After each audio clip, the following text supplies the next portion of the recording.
When Suk entered the Hunter Academy tournament, he shocked one of the strongest hunters in the world. The moment the matches began, everyone realized something was terribly wrong. One after another the students rushed at him, with all the techniques they had trained for, only to get beaten down with nothing but his bare hands. No flashy skill, no special weapon, just perfect timing and overwhelming strength. Even the officials and the guild scouts, watching from above, could not believe what they were seeing. And when Sayo reached the final, and crushed the academy's top student, the entire arena was thrown into chaos. Just when everyone thought the tournament was over, Lee Si-yoon herself stepped onto the stage, a world-ranked hunter, a monster compared to ordinary students. Unlike the others, she immediately understood that Sayok was hiding something far more dangerous than brute force. Their fight pushed Sayok harder than anyone else had. His body slowed down, his breathing grew heavy, fatigue began to drag him down,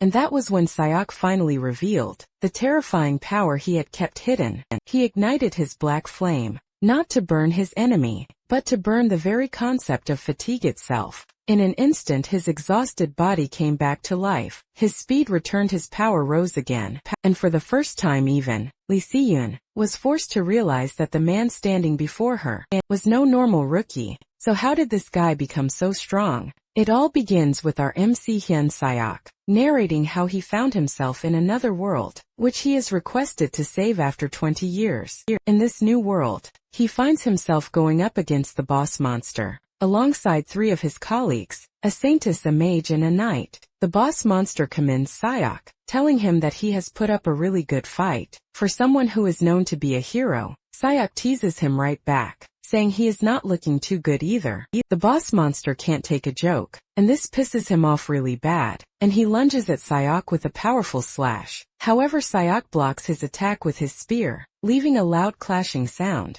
Meanwhile, the mage is trying to support from behind, and the boss monster threatens to tear Sayok apart if he refuses to submit to him. The monster boasts that the land they are in is a kingdom forged by his teeth and claws. The two continue swinging at each other, delivering powerful attacks. But Sayok soon gets tired of it all, and decides that it is time to end the battle. He powers up his spear with a skill called the Paradox Flame, and lands his attack on the boss. This results in a massive explosion that sends the monster flying into the distance, destroying boulders in the process. The two resume their brutal exchange of blows, making the others on the scene look like babies. Sayok manages to land a hit on the monster, but it boasts about how it is nothing to him, because the attack is too soft. However, Sayok soon lets him know how much it can cut down his arrogance with his spear engulfed in flames. Sayok delivers a cut to the monster's body, and this time the monster realizes how screwed he is.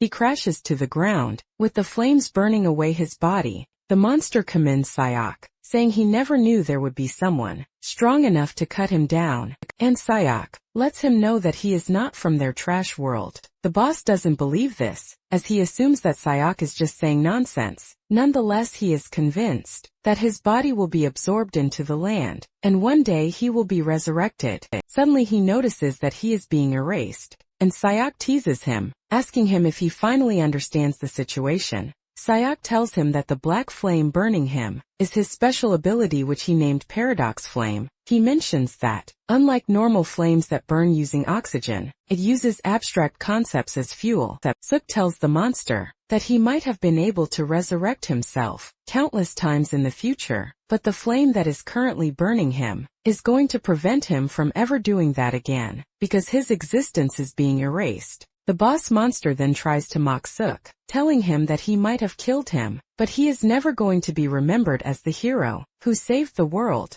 because the people he believes to be his colleagues are just waiting for him to die in the battle. Sayok replies saying he already knows this. The saintess quickly cuts in, telling Sayok that he can't believe the words of a monster. However, Sayok starts with the saintess herself, saying she has been claiming that she loves him, but in reality she despises him for being an outsider. Apparently, all of her attempts at seduction were part of the plan, so that when the time finally came to subjugate him, he would find it hard to attack her. The saintess is shocked when she realizes that Xiao is actually right. Xiao continues by saying he is aware that the mage and knight are just like her. It turns out that the knight has already received a national treasure from the emperor, which is a reward for after he kills Sayok. Apparently the emperor was scared that Sayok was going to take his throne. As for the mage, he loves human experimentation, and he hates Sayok because he opposes the slavery system. Sayok tells them that he has already known all these facts for the past 5 years. The monster is shocked to hear this, and he asks Sayok why he doesn't just conquer the world with his power. Sayok reveals that he has no interest in doing this, because he just wants to return home. Apparently 20 years ago in the year 2005, Sayok was an ordinary 20-year-old office worker, until he was transported into this world by a goddess. The goddess tells Sayok that he is being transported into this world to save it. By the time Sayok arrived in this world, he realized that it was a hellhole. Sayok tried everything he could to return home, but the goddess tells him that he has to defeat the monsters and save the world. Since there was only one way to get back to Earth, Sayok started training to fight against monsters, narrating just how messed up this world was. He once rescued a child from the battlefront, but the soldiers won't let him into the village. They tell him to let the boy die, because it appears that he is about to. This turned out to be a damned world that would choose to abandon the wounded, rather than rescue them. As if this isn't worse enough, their whack levels of medicine and hygiene makes things even worse. At one point, they even amputated a soldier's leg for a simple infection. Even though he managed to get the child into the village, Sayok faced another problem, which was the religious fanatics. The religious leaders in the village assumed that the child was able to survive because a demon possessed him. They suggested that they exorcise him with fire, since they were already carrying out an exorcism. As if it is nothing, the dudes are burning away people like firewood. Sayok is totally left in shock, because he can't believe that he managed to find himself in a world with no concept of human rights. Even with this, Sayok managed to survive for the next 20 years, and now, he has finally defeated the monster to save the world. Sayok is relieved that it is finally over, and the knight prepares to attack Sayok, telling him that he is glad that he knows that they can't let him live. Sayok turns to the dude, letting him know that he really hates their world. At this point, even the knight knows that he doesn't really have what it takes to fight Sayok. He realizes that they basically created a monster to tame another monster. Just then, Sayok looks into the sky and screams out to the goddess, telling her to keep her promise, because he already saved the world. Just like she said, suddenly, the sky opens up and the goddess appears, commending him for enduring so much. However, Sayok is not ready for her accolades, and reminds her of her promise to send him back to Earth. The goddess asks Sayok if he really doesn't like this world, even though he has gained so much power, to even be a threat to her. She lets him know that if he returns to Earth, all of his achievements as a hero will be for naught. Sayok tells the goddess to stop messing around, because he is sure she is happy that he is leaving, and the goddess agrees with him, saying the world no longer needs a monster. However, she asks him if he won't regret his decision to go back, and Sue tells her that the only thing he desires is to return to the world he once knew. Sayok is already tired of this world that has taken him through hell, and the goddess grants his wish. A bright golden light covers Sayok, and the goddess tells Sayok that his physical body on Earth has perished, which is why she is going to place his soul into a new vessel. Sayok is shocked to hear this, and he asks the goddess who he is going to be. The goddess lets him know that she cannot explain to him in detail, but she lets him know that it is a body fated for a wretched end nonetheless. She is pretty sure that he is going to survive, since that is what he is good at. Suk tells the goddess that he doesn't really care, because as long as he returns to Earth, he will surely survive, compared to what he has faced in his trash world. Soon afterwards, Suk opens his eyes in his new body, and he is now in the year 2025. It turns out that he has entered the body of a civilian named Chan Suk. Sayok stands up from the bed, and with the relief that he no longer has to see the traitors who want to kill him, he then spots a mirror in the room, and he walks up to the mirror to check out his new appearance. This is when it finally dawns on him that he is back on Earth. He looks around the room to see that there is clean water for him to use, unlike in the trash world where he is coming from. Even fire is easy to make instead of chopping wood, like a maniac. Sue celebrates, because this is what he has been missing, and he even finds a box of chicken on the table. Without hesitation, he grabs the chicken, and just a taste of it sends him crazy with excitement. He cries tears of joy, because he can finally taste food again, after so many years of hell. While he is celebrating his arrival on Earth, he fails to notice a bright, red light appearing in the middle of the street. Since Earth is currently in the year 2025, he realizes that this world, and the world where he was taken, follow the same time flow. However, he is not really concerned about this, because no matter how difficult and hard the Earth is, he believes that it will never be as bad as the other world, from which he just came back. After he is done eating, Sayok steps into the bathroom to have a warm shower, and enjoy the benefits of technology. With the AC afterwards, he walks to the window to stare into the clear sky, trying to take in everything he has missed. All at once he is thinking of what to do with his life, when an ugly-looking monster appears on the window, staring down at Sayok. Sayok screams out in fear, wondering what he is looking at. Just then a public announcement echoes through the area, telling all residents that a corrosion rift has appeared within the apartment complex. Shock is totally confused about what they are talking about. On the PA system, the announcer continues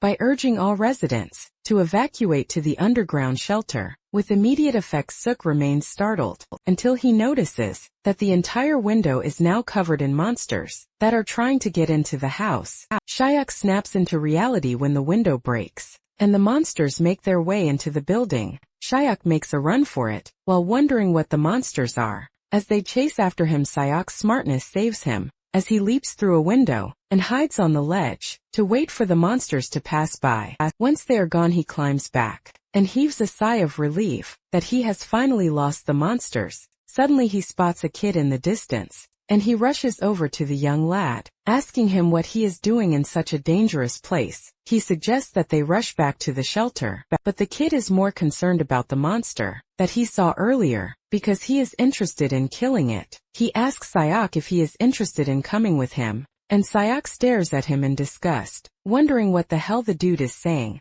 Turns out that Earth has been this way for 13 years. Since the kid is refusing to go to the shelter, Sayok has no choice but to follow him, and he ends up tagging along with the kid. The kid then explains to him that a corrosion rift is an opening where monsters come out from, and no one knows why they form, or when and where they will appear. After hearing this, Sayok starts to think about how he went through hell in the other world, just to return to Earth to find it in a horrible state. The kid is surprised that he has to explain things to Sayok, and he asks him why he doesn't know. Sayok lies that he was living in America, but this only stirs up another controversy, since people can't cross over from the US to Korea. The kid stares at Sayok in such a confusing way, because he has no idea what he's even talking about. Sayok manages to change the topic of discussion away from himself, and he asks the kid about the hunter he said he likes. The kid replies that her name is Lee Seun. The boy mentions that Sun is in the Janabi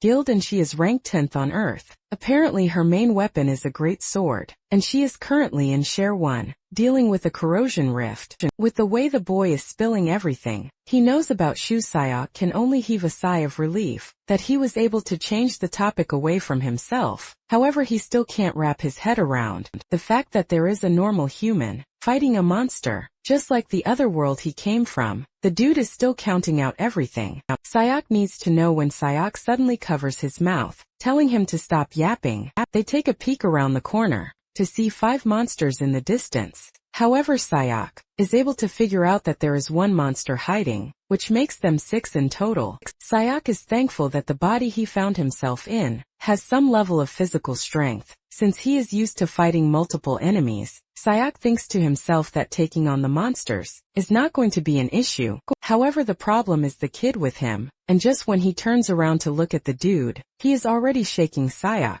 cannot believe that all of his determination to kill monsters has disappeared after coming face to face with one. Sayok remains confused about what to do, since he has no weapon with him, but suddenly, he notices the presence of mana in the air. The moment he confirms that it is the same as in the other world, Sayok decides to attack the monsters. He steps out of his hiding place and hits one of them with the paradox flame. Sayok is thankful that he can still have the skill that was engraved in his soul. In the other world, even though the firepower is not as he expects, he believes that it is more than enough for what he wants to do. The monster's head burns off in agonizing pain, and the kid commends Sayok telling him that what he did was amazing. He immediately addresses Shock as his master, saying he has a unique skill, and Shock figures out that rare techniques are considered unique on Earth. The monster is still burning down. When the dude decides that he needs to confirm the kill, he rushes over to where the flame is still active, while Shock tries to warn him not to get near the flames until the target is dead. Just as he is about to get hurt, Sayok steps in like Superman, blocking the flames with his own hands, getting injured in the process. Sayok urges the kid to stop watching things online, because reality is apparently different from movies. Sayok then borrows the staff that he is holding, using it to cut down the monsters lunging toward them. Sayok does this so efficiently, as if he is using a real sword, leaving the boy totally amazed by what he is watching. He commends Sayok, asking him if he is a secret hunter. Sayok, on the other hand, is not entirely pleased with how his new life has started, because he is basically back to the life he was trying to escape from. Moments later they arrive at the shelter, and Sayok decides to start calling the kid a brat, instead of regarding him as an elementary schooler. The moment they step into the shelter, the boy's mother spots him and screams out his name, which turns out to be Yoon Sung. She rushes over to her son, thanking Sayok for bringing him to the shelter, safe and sound, because she knows that it must have been hard. While the woman is busy hugging her son and all, Sayok notices that she has expensive things on her, which shows that they are rich. Sayok immediately figures out why Seong is a brat, and suddenly the outer wall gets shattered by a monster. Panic immediately ensues, with everyone scrambling for safety. They can't believe that the outer wall was demolished, and while everyone is running away, Seong calls Sayok to follow them. However, Soo stands there in anger, because he can't believe that all he wanted was to return to a normal world, but he is somehow getting messed with. Anger brews in his body, as he wonders if he is asking for too much. He stares at his palm that got burnt while saving Siwon, before calling him by the name he gave him, which is Brat. Seok asks Siwon why he is trying to become a hunter, when his family is obviously rich. Soo knows that the dude could have just hidden out somewhere comfortable and he doesn't even have to fight. Just then Soo reveals the sad truth of how he lost his father to a monster. Apparently, a corrosion rift opened up in the underground bunker where they were holed up. They all believed that they were safe, but this was the very day that Seong realized the harsh truth that nowhere on the planet is safe. Siwon says he might not be strong yet, but he plans to become the strongest hunter to get rid of all the corrosion rifts, so he can save the world. Siwon says this with all determination, and tells Sayok that he might sound stupid to him, but Sayok cuts him off, telling him that he is actually going to become a great hunter. However, he shocks him by telling him that he won't be able to save the world. Song's mother is already panicking, and she tells her son that it is time for them to leave. Song is hesitant, because Sayok is still standing in front of the monster. Suddenly they see a bright light behind them, and when they turn around, they are shocked to see that Shok has already taken down the monster with his paradox flame. Shok lets Shorong know that he won't be able to save the world because he would have saved it already. With a smile on his face, Shok tells Sayok that saving the world is a job for someone who has done it before. After everything had settled down, and Sayok had promised Sayok that he was going to save the world, he simply retired to his apartment to play video games and eat junk food. Even though he confidently told everyone that he is going to save the world, that confidence didn't last very long, because he lacked the desire, as he had abundant food and video games to keep him company. In addition to this, Sayok doesn't think he is needed, because there are already hunters working around the clock to save the world. Just then, Shok picks up his phone to order some more junks, and this is when reality hits him, that he has already spent all of his termination pay. Turns out that the original owner of the body was an employee at a logistics company, but he lost his job when the company went bankrupt due to a corrosion rift. It then dawns on him that he has to find a job. Now that he has run out of money, he has already tried to get a job, but this is hard, because there is no availability of normal jobs, thanks to the constant appearance of corrosion rifts. In fact, most companies are already going out of business, leaving Zayak totally confused about what to do. He's lying on his bed in frustration, when a notification pops up on his phone about hunter recruitment. Since he already has experience in this line of work, Seok heads to the Hunter Association. Upon entering the building, he finds plenty of other people who are there, with the aim of becoming hunters. Seok hears two guys talking about how the selection process is nothing but a formality because what one needs to do, in recent times, to be selected is to show a unique skill. Everything seems to be going on normally when the legendary Sion shows up in the building, ultimately causing chaos among the aspirants. The candidates are all happy to see her, because they already thought she wouldn't be available, since she went to Chair 1 to subjugate a corrosion rift. The candidates conclude that the Janabe squad must have sent Siyun out personally to scout for the best among the candidates, but this begs the question of who they are there for. It turns out that it is a candidate named Han Senga, who is an academy graduate, and her awakened ability is electrokinesis. When Shaun reads her file, she teases Senga about her power, asking if she can charge batteries. Her assistant quickly reminds her that the girl is a hunter, not a power generator. He tells her that there are rumors that Senga is skilled with her ability, which means she's going to be pretty useful. Shaun's other assistant cuts in saying, hunting in corrosion rifts is real combat, and even though the candidates excel at the academy, there are many cases where they don't achieve great results. In actual combat, Sion commends the dude for his ingenuity, and commends him with a candy, while the other dude watches in disgust. Sion knows fully well that practice and real combat are completely different, which is why it is going to be difficult for academy students, who have only had safe training, to endure real combat. She believes that it is going to take a long time for Songa to finally adapt. Moments later, the host shows up on the stage to welcome everyone to the arena. He tells them that the first match is about to begin, and Sion hopes that Senga will raise her value enough to convince her. The host then tells everyone that the first candidate is an interesting one, because he is a civilian who is not even from the Hunter Academy, which is quite unusual. The host is curious to know what kind of guts Seok has to stand on the stage, and by calling out Seok's name, he is introduced to the crowd. His opponent also steps onto the stage, and the host announces the rules of the match. He lets them know that personal weapons, other than the ones provided for them by the association, are not allowed. In addition, inflicting life-threatening injuries is banned. Deep down, Seok is just concerned about saving the world, while eating well, and living his life the way he wants it. And to do this, he figures out that the first step is to get good results in the tournament. Once everything is ready, the referee starts the match, and Seok's opponent lights his spear on fire, while mocking Seok that he is a trash bag who doesn't even know how to gather mana. The dude hasn't even done anything,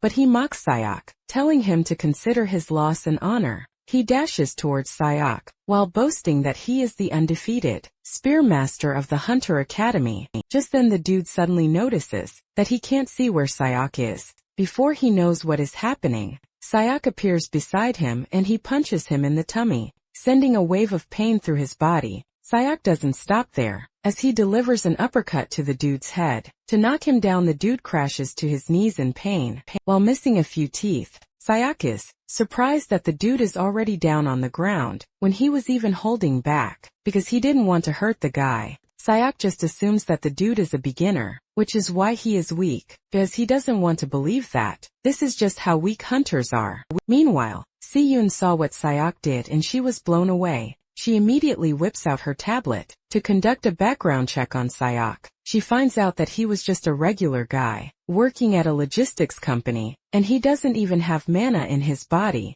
One of Siyun's assistants says Seok's punch might have been luck, but Siyun gives him trash candy, which is basically telling him to shut his mouth. Zion lets them know that Seok is intentionally not accumulating mana back in the arena. Seok decides to end the fight once and for all, because he needs to show that he is competent. Seok then goes after his opponent, and the dude almost craps his pants when he sees Seok coming for him. Seok assures him that it is not going to be a fatal wound, so he doesn't have to worry. Even though he promised to go easy on the dude, Seok ends up knocking him out cold, ultimately getting the first win of the day. This leaves every official in shock, and Siyun notices that the other guilds are already contemplating what to do. However, Siyun plans to make her move ahead of them, so she can see what Siyun is really made of. Siyun stands up to leave, and when her colleagues ask her where she is going, she reveals that she has to go and see the association president.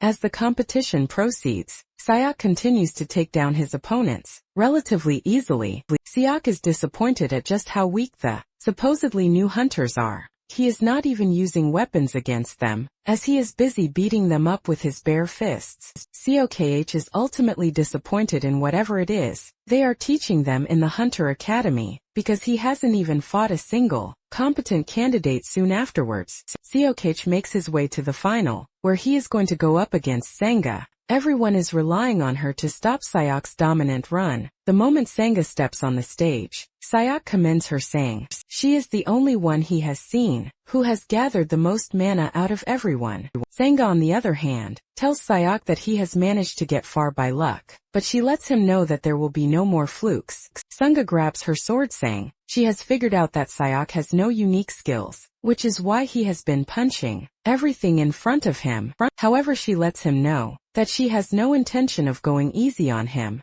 Suk nervously thanks her for her consideration, and when it comes to a unique skill, he actually has, but he has no intention of using it on Senga. Senga then takes a deep breath as she gathers her mana, ready to unleash hell on Suk. Once she is prepped, she dashes towards Sayok, but to her utmost shock, Sayok leaps into the air to dodge her strike. Senga cannot believe what just happened, because Sayok basically dodged lightning just by jumping. Sayok, on the other hand, is impressed by her skill, because, by running an electric current through the blade and its handle, she basically made them magnetic. By doing this, she added magnetic force to the power of drawing the sword, ultimately turning it into a railgun. Sayok tells Sange that she has been the best so far, but lets her know that she is missing one important detail. He tells her that she was too focused on just attacking quickly. Basically, her mistake was that, in order to accelerate the drawn sword even faster, she laid down a magnetic rail in the empty air. Suk tells her that, no matter how fast and powerful it is, there is no idiot who would take an attack with a path that is in plain sight. Senga still thinks Sayok is a fluke, and she tells him not to get cocky,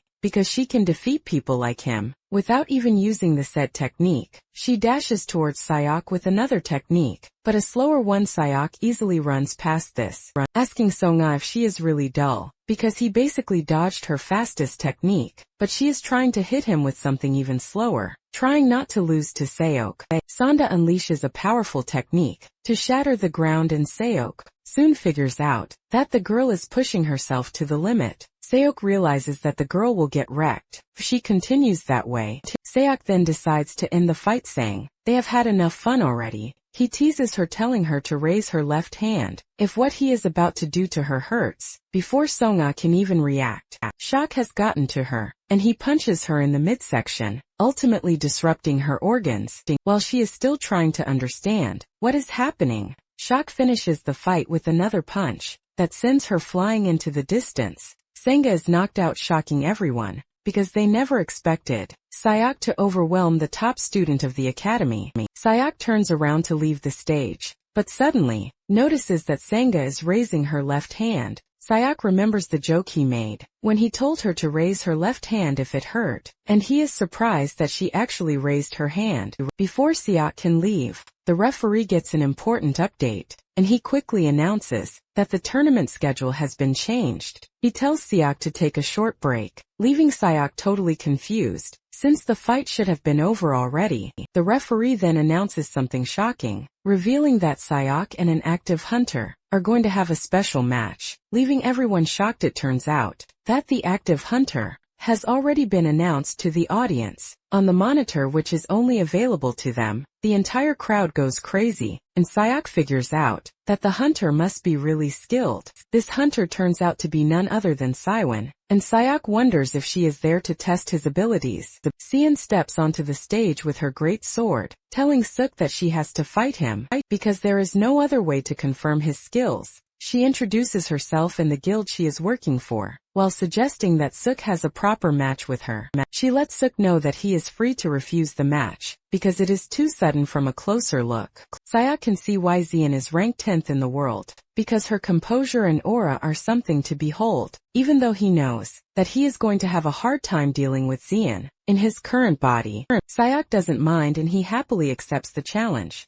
Sayok suggests that they get the match started, immediately shocking the referee. Sayok confidently reveals that he hasn't used up most of his stamina, so he is pretty good. Since he is looking to get the best possible result in the tournament, Sayok concludes that fighting Saiyan would help him with this. Sayok then grabs his spear, hoping to see if he can raise his value. 30 minutes into the fight, Sayok is still standing, but he is already struggling against Saiyan's overwhelming power. Sayok doesn't want to believe that he is going up against a woman with such a strong body. Nonetheless, he is able to push Saiyan back, and he even realizes that his speed has reduced. When compared to the early stages of the fight, Suk can see openings while fighting Sin, but his body is not agile enough to exploit these openings. He is already sweating, and he looks really exhausted in just 30 minutes of going up against Saiyan. Saiyan then teases him, saying she was hoping for a good warm-up for the first time in a while, but she can't believe that Suk is already tired. Nonetheless, she is still impressed that Sayok was able to last the number of minutes that he did, because she was already expecting him to fall off in the first 5 minutes.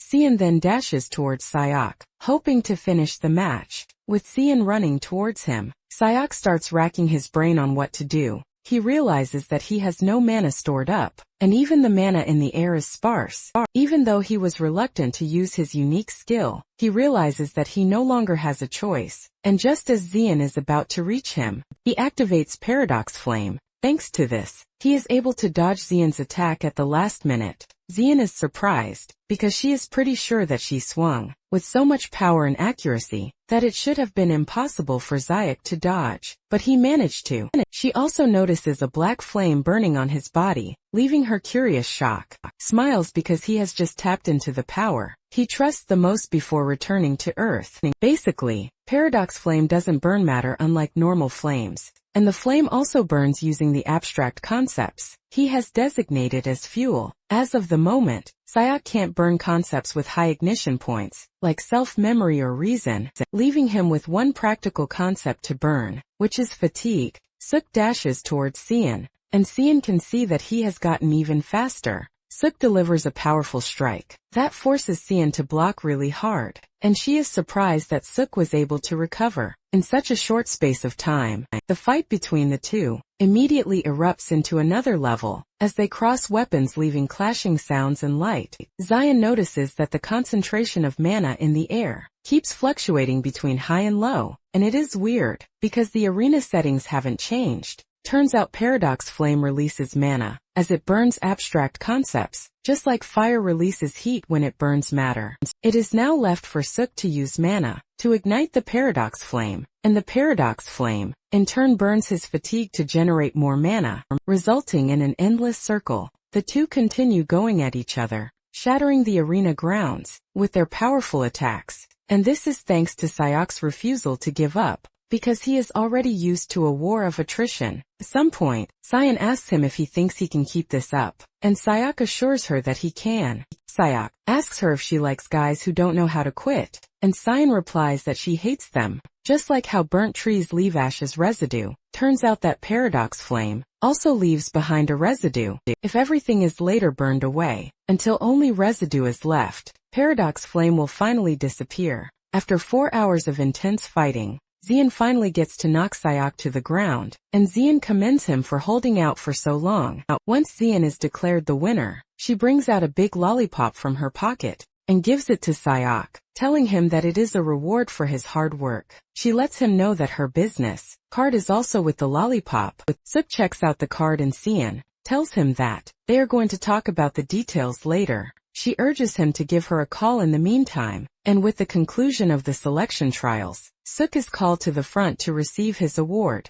Days later, Suk uses his smartphone to check out the card details. He realizes that the smartphone basically provides everything that he needs to know. Sayok is on his way to meet Saiyan when he runs into a giant dude who cuts him off. Sayok asks him who he is, but he simply gives Sayok his business card. Suk checks it out and realizes that the dude's name is Yoon Song Hyun. He's a partner hunter for the Taibeat Guild, and without wasting time, he urges Suk to come to his guild. Hyun assures Sayok that he is going to become a star, if he decides to come and gain experience under him. Sayok stares into Hyun's eyes and realizes that he isn't lying, but at the same time, he remembers that he already has engagements with Sion, so he can't even give Hyun an answer right away. Suk calmly tells Hyun that he would have to think about it, but Hyun laughs out loud saying he has no intention of getting an answer right away. Just then he grabs Suk by the shoulder, and he moves closer, before telling him to think his answer through.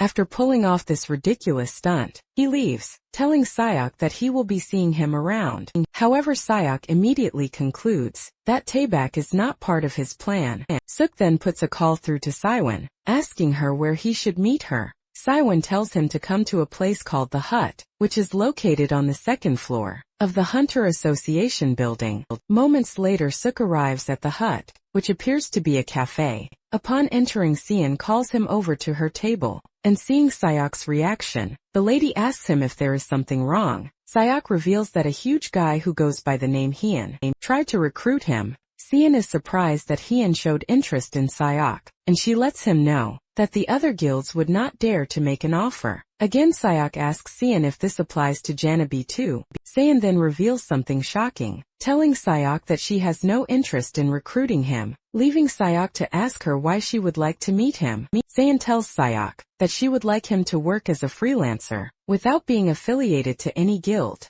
Sion tells Sayok that Hyun would have most likely offered him a junior position. Sayok is confused by this, and he asks Siwon what she means by junior position, and a partner hunter. Since Sayok isn't from the Hunter Academy, Siwon explains that the ranks for hunters belonging to a guild are usually divided into three. There are juniors, seniors, and partners. Juniors and seniors belong to teams led by partner hunters, so they are essentially employees on a salary or wage. However, partner hunters have shares in the guild instead of a salary, and they share the net profits the guild earns. In simple terms, they might be seen as business owners. Apparently, the hunter who first established the guilds used law firms as a model. Turns out that one doesn't need to belong to a guild or go through the junior and senior ranks to become a partner hunter. Suk finally understands everything Sion is saying. Basically, if he becomes famous and achieves incredible results, the big guilds will automatically come running after him. Sion confirms this and she happily gives Suk a candy, leaving the dude wondering why her weird ass is giving him candy. Suk then reminds Sion that he has no connections or anything, so it is going to be hard for him to get proper requests.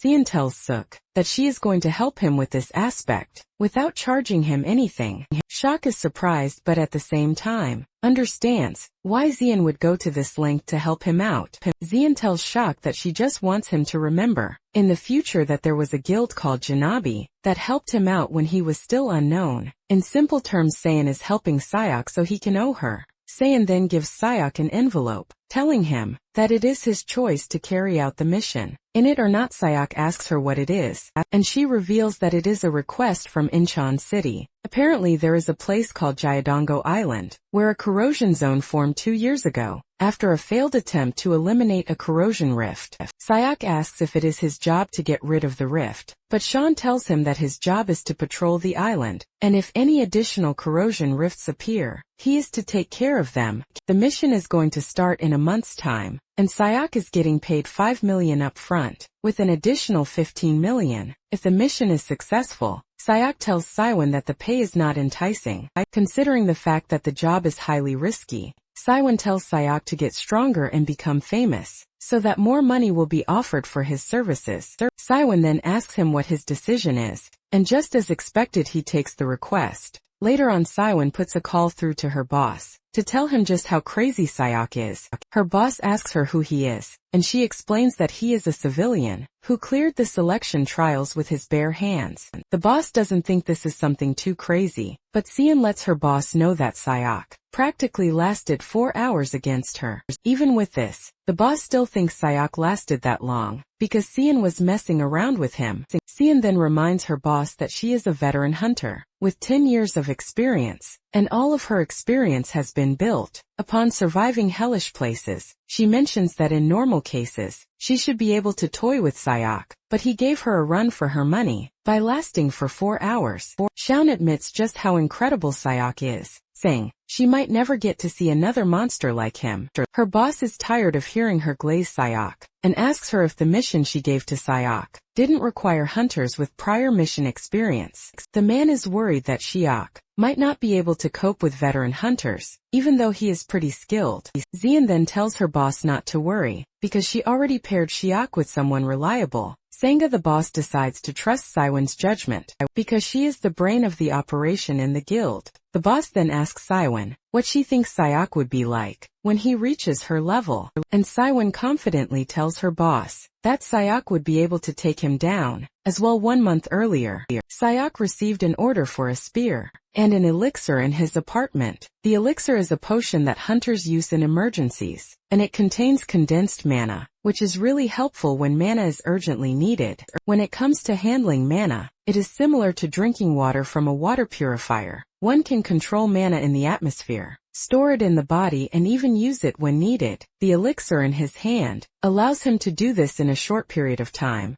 However, Sayok uses mana in a different way from others, because he skips the storage process and directly absorbs and uses the mana from the atmosphere. The advantage of this is that there is no limit, since Yak uses the mana in the air. In addition, in the process of taking in the mana and letting it out, the mana channels that the mana passes through gradually strengthen, which allows for the use of more mana. However, the only downside to this is that until the mana channels grow, the amount Sayok can handle is small, which makes it difficult to produce a strong output. In a short time, Sayok then decides to use some of it. Since there is no time to waste, he is convinced that he would have gotten better with his new body by the time he trains it for a month. Now in the present day, the hunters line up to have their identities verified before they are allowed into the island. Once Suk's identity is confirmed, the official tells him that he is in Squad 8. Suk joins the rest of the squad and keeps mute while they are all talking like parrots. Just then, he hears someone call his name,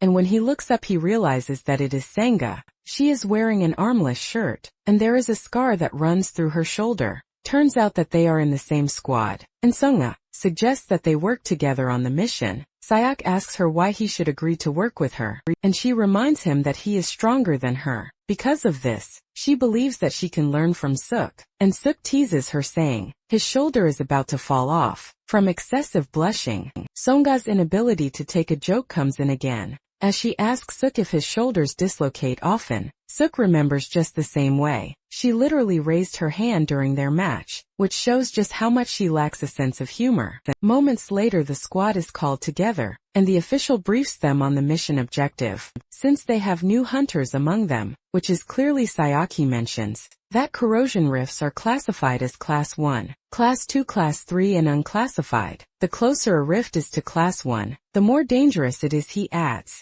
that the first corrosion rift to appear in a specific area is given the additional name Alpha. Turns out that the current location of the Alpha corrosion rift on the island is the church. In the northern part, however, he lets them know that the corrosion is still an unclassified one. Since corrosion gets stronger over time, the official urges them not to go near the rift. He tells them that their mission is to patrol the area, to identify and eliminate any additional corrosion rifts that may have appeared. A yellowhead in the squad is surprised that they are embarking on an elimination mission, with a rookie among them. Before Sayok knows it, he realizes that the entire squad is acting weird toward him because he is a supposed newbie. Before they leave, they are informed that the offshore control room is active, and they can contact them if they need help. With this, the hunters are sent off with a stroke of good luck. Upon arriving at the island, the seasoned hunters start to make a plan, but Shu cuts in, suggesting that they set up a base at Hajiza Temple so that they can operate from there. He shows them where the temple is on the map,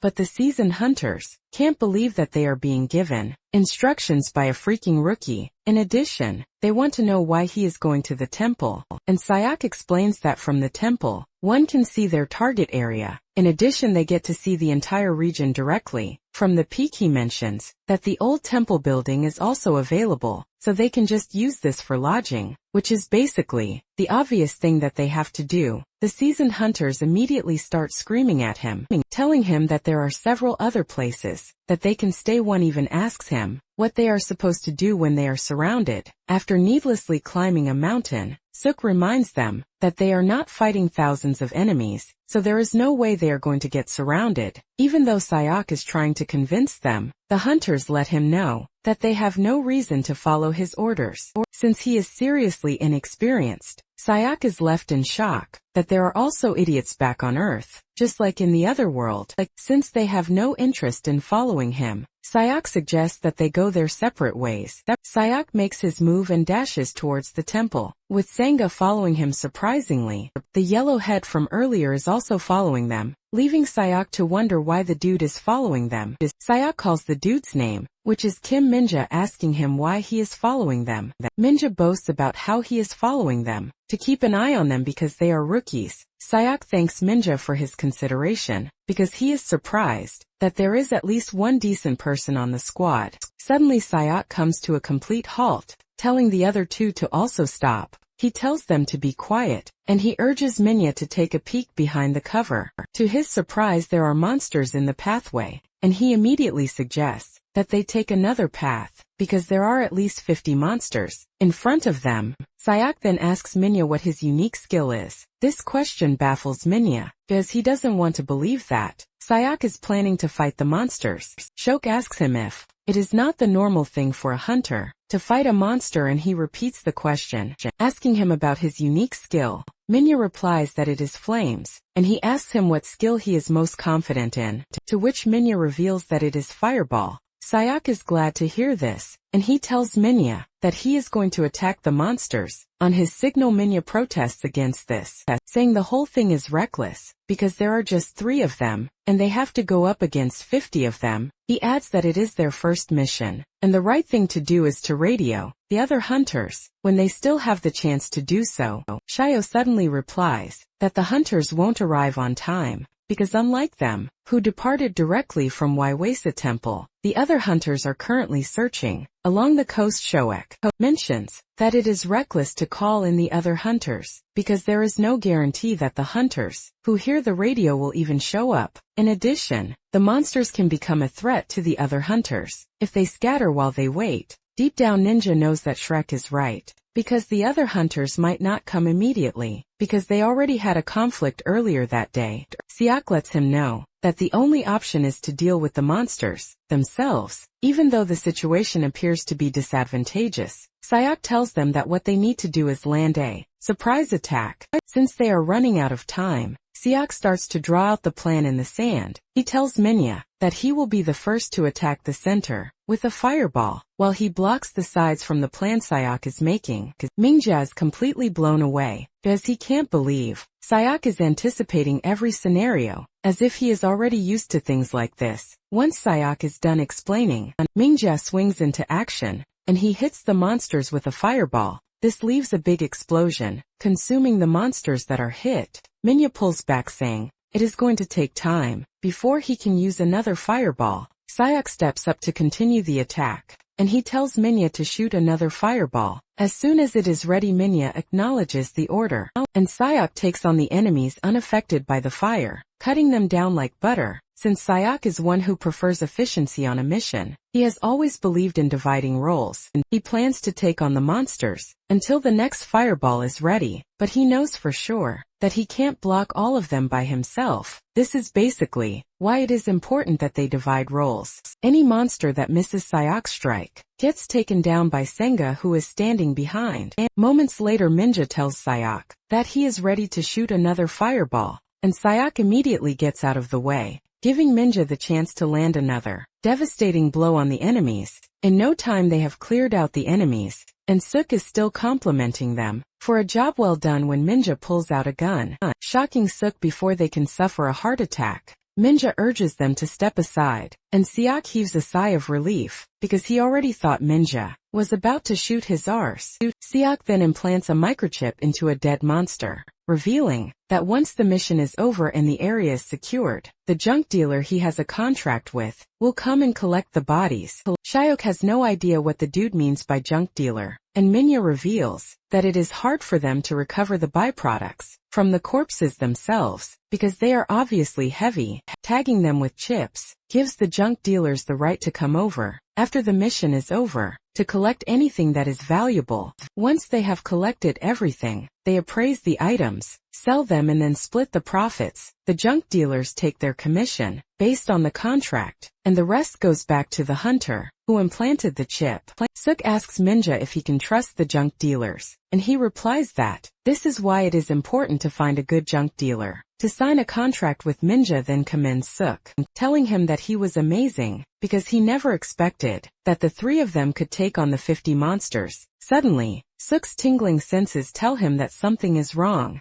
Without hesitation he grabs Minja, and dives forward to dodge a surprise attack from a giant monster that has been stalking them. Fortunately Minji escapes unhurt, leaving him to ask what just attacked them. Shiok takes a closer look at the monster, and mentions that it is some kind of mid-level boss. Siak is taken aback by the arrival of the monster, leaving him to wonder if the monster is the boss of the other monsters that they just defeated. Siak can also see that it is no joke, because the amount of mana it is giving off is on a completely different level from the ones they just fought. Without hesitation he tells the two to stay back while he handles the monster. Minya and Senga believe that they are supposed to help by using a pincer movement, but Siak screams at them to get back, or else they want to go home in a body bag. The level of seriousness in Siak's voice immediately pushes the two back, and deep down Siak already analyzes the situation, to know that it would be better if he handled the monster alone. Since there is no one hindering him, he figures out that he can just use Paradox Flame against the monster.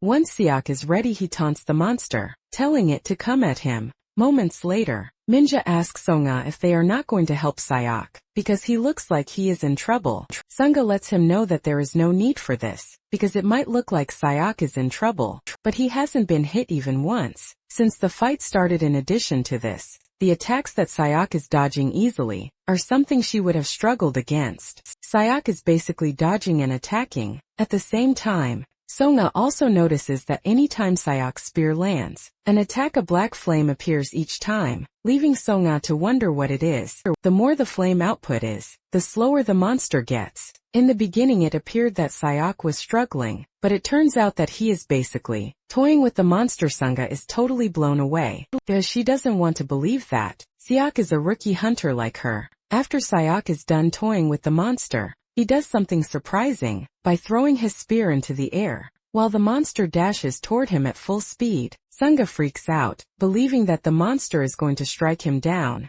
But just as the monster is about to reach Siak, it gets crushed by the spear falling from above. Siak didn't even flinch, showing just how confident he is in his skills. He commends the monster because it could still move, even though it had burned all of its strength. Siak then decides that it is time to finish off the monster. Ninja is completely overwhelmed by what he just witnessed, because there is no way in hell Siak easily took down such a heavy monster. After Shuk is done taking down the monster, he asks Ninja if it is normal for a monster of that strength to appear on the island. Ninja lets him know that he was also wondering the same thing, because the monster is not even the core of the corrosion rift. Ninja says it could have been possible, given they were taken on a rift that was at least grade 3. This is when it dawned on Siak that, during the mission briefing, he heard that the Alpha Corrosion Rift was unclassified. Since this is the case, Siak lets the two know that the Alpha Corrosion Rift on the island has gone up to grade 3. Senga doesn't want to believe this, because the briefing said otherwise, but Siak urges her to think about it rationally. He tells her that there is no way to explain the situation if the corrosion is not grade 3. Minja freaks out when he hears this, because the difference between an unclassified rift and grade 3 is like night and day. Minja reveals that if this is true, the hunters are at risk, and they might not even make it back alive. Minja immediately suggests that they go save the other hunters because with Siak's skill, they have a chance. However, Siak immediately rejects the offer, saying he is not interested. Minja asks him why he is rejecting the request, and he reveals that there is no way he is going to save all the hunters on the island by himself. He reminds Minya that he is human and he has his limits. He reminds the two that their mission isn't to save hunters in danger, but to identify and eliminate any new corrosion rifts that have appeared. In addition, he lets them know that it is obvious that not everyone will survive, which is part of the job memo. Songa then asks Suk what he is going to do if he is in the hunter situation. Sayok doesn't understand where she is coming from, and she tells him that he would have begged to be saved.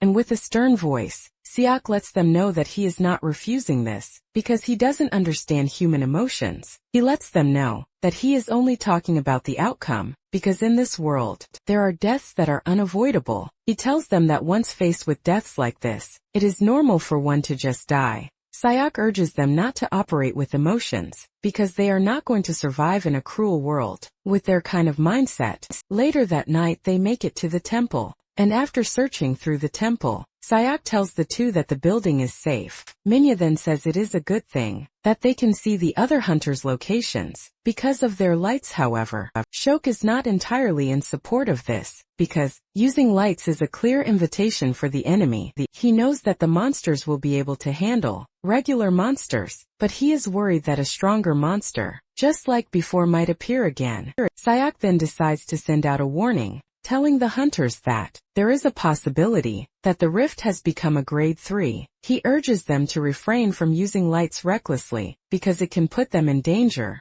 Sayok then asks Ninja if the other monsters will disappear if the core of the rift is destroyed, and Ninja confirms this. He lets Sayok know that without the energy radiating from the rift, the corrupted zone will vanish. The moment Sayok hears this, he concludes that his mission is simple, which is to destroy the corrosion rift. Later that night, once the two are asleep, Sayok prepares to step out. Before leaving, he drops an alarm device that would go off if a monster approaches, and Sayok believes that he should be able to go and come back without worrying about them. As he cuts through the forest, Sayok is glad that he confirmed the location of the Alpha corrosion rift during the briefing. Sayok believes that things would work out easily, but he ends up jinxing it, as he runs into another boss-level monster, which looks even scarier than the one he fought earlier. Earlier in the Hunter Association Situation Room, they are freaking out, because they have lost the signals of some hunters from Team 5 and they are presumed to be dead.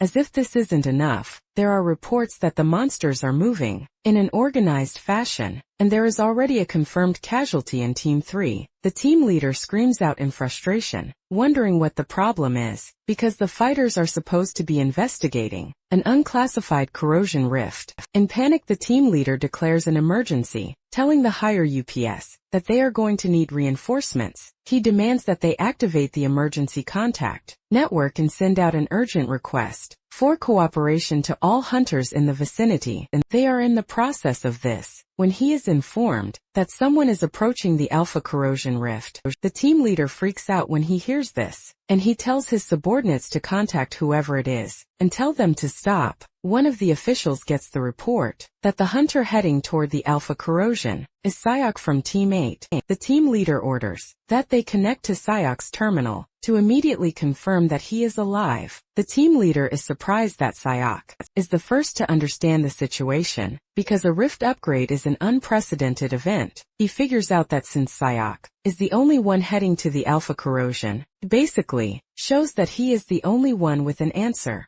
By the time they finally contact Sayok, he is already engaging the terrifying beast he ran into. Sayok screams at those in the control room, telling them that they are crazy for not thoroughly carrying out an investigation to confirm if the rift is truly an unclassified corrosion. Sayok makes sure to call them all sorts of names, leaving the officials to consider muting him. While running from the beast, Sayok figures out that his paradox flame doesn't have what it takes to defeat the beast. This means he has to reduce the beast's health with paradox flame, and then finish it off with his spear. However, Sayok is facing a problem, because he has already drawn too much mana from the island when facing the mid-level boss from earlier. This has left his paradox flame a bit weak, and since he can't leave the island, Sayok decides to find a place where he can draw mana. After some minutes of running around, he he finally finds what he has been looking for, which is the Alpha Rift without hesitation. Sayok dives into the rift while taunting the beast, telling it to keep up,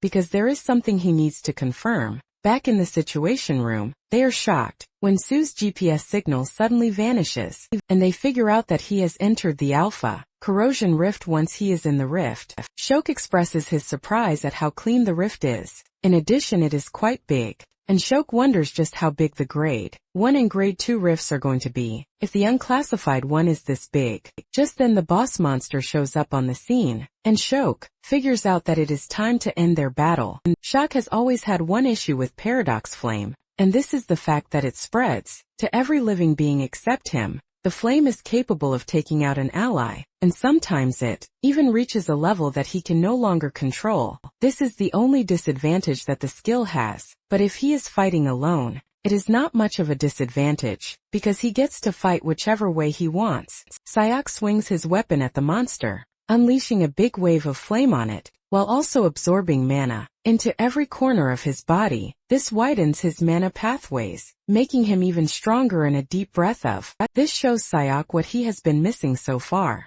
Just then the monster screams out, and Sayok immediately figures out what it is up to. In no time other monsters show up on the scene, and Sayok is not surprised, because he knows the monster was calling for backup. With its annoying scream, however, Sayok tells the boss monster that a game of numbers is useless. Sayok creates a barrier of flames around himself, wiping out the monsters while telling them that he is already stronger than before, even though he is not as strong as he was in the other world. According to Minya, the core of the rift will be the strongest monster in the rift. Suddenly Sayok gets attacked from behind by a monster that can talk, but he manages to dodge the attack. By the time he looks back, he sees an ugly monster staring at him. Sayok is surprised that the monster is a smart one, because it can talk and even waits till his paradox flame burns out before showing itself. With a closer look, he realizes that the monster standing in front of him is the core of the rift. With the current level of power he has, Suk believes that a 4-hit combo is possible for him,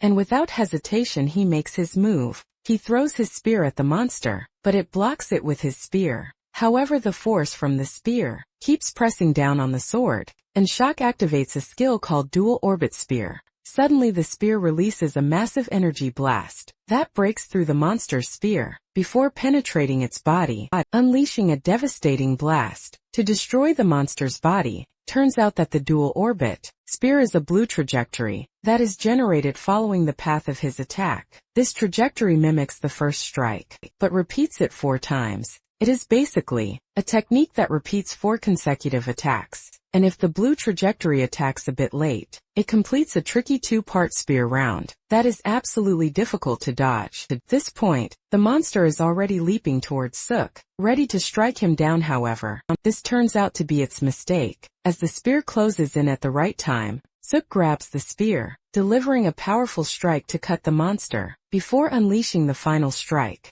that shatters the enemy's body. Surprisingly, after defeating the monster, just doesn't disappear. As Shok is given a box. Meanwhile, those in the control room were still freaking out, and they believed that it was over, because the monsters kept spreading. The team watches in horror, saying only a miracle can save them, because all of the hunters are going to be wiped out, since they have denied his request for reinforcement. Suddenly the team leader is informed that Sayok, who entered the rift, just sent a message. The team leader demands to know the details of the mission, and they display it on the main screen. To their surprise, Suk informs them that the Alpha Corrosion has been taken care of. Just as Suk said, they started to get signals that the rift had disappeared, and all monsters had started to disappear. The team leader is dumbfounded when he hears this, because it is nothing but a miracle, just as he prayed for, but he wonders how Suk did it. Moments earlier, Songa and Minj had found themselves surrounded by a horde of monsters.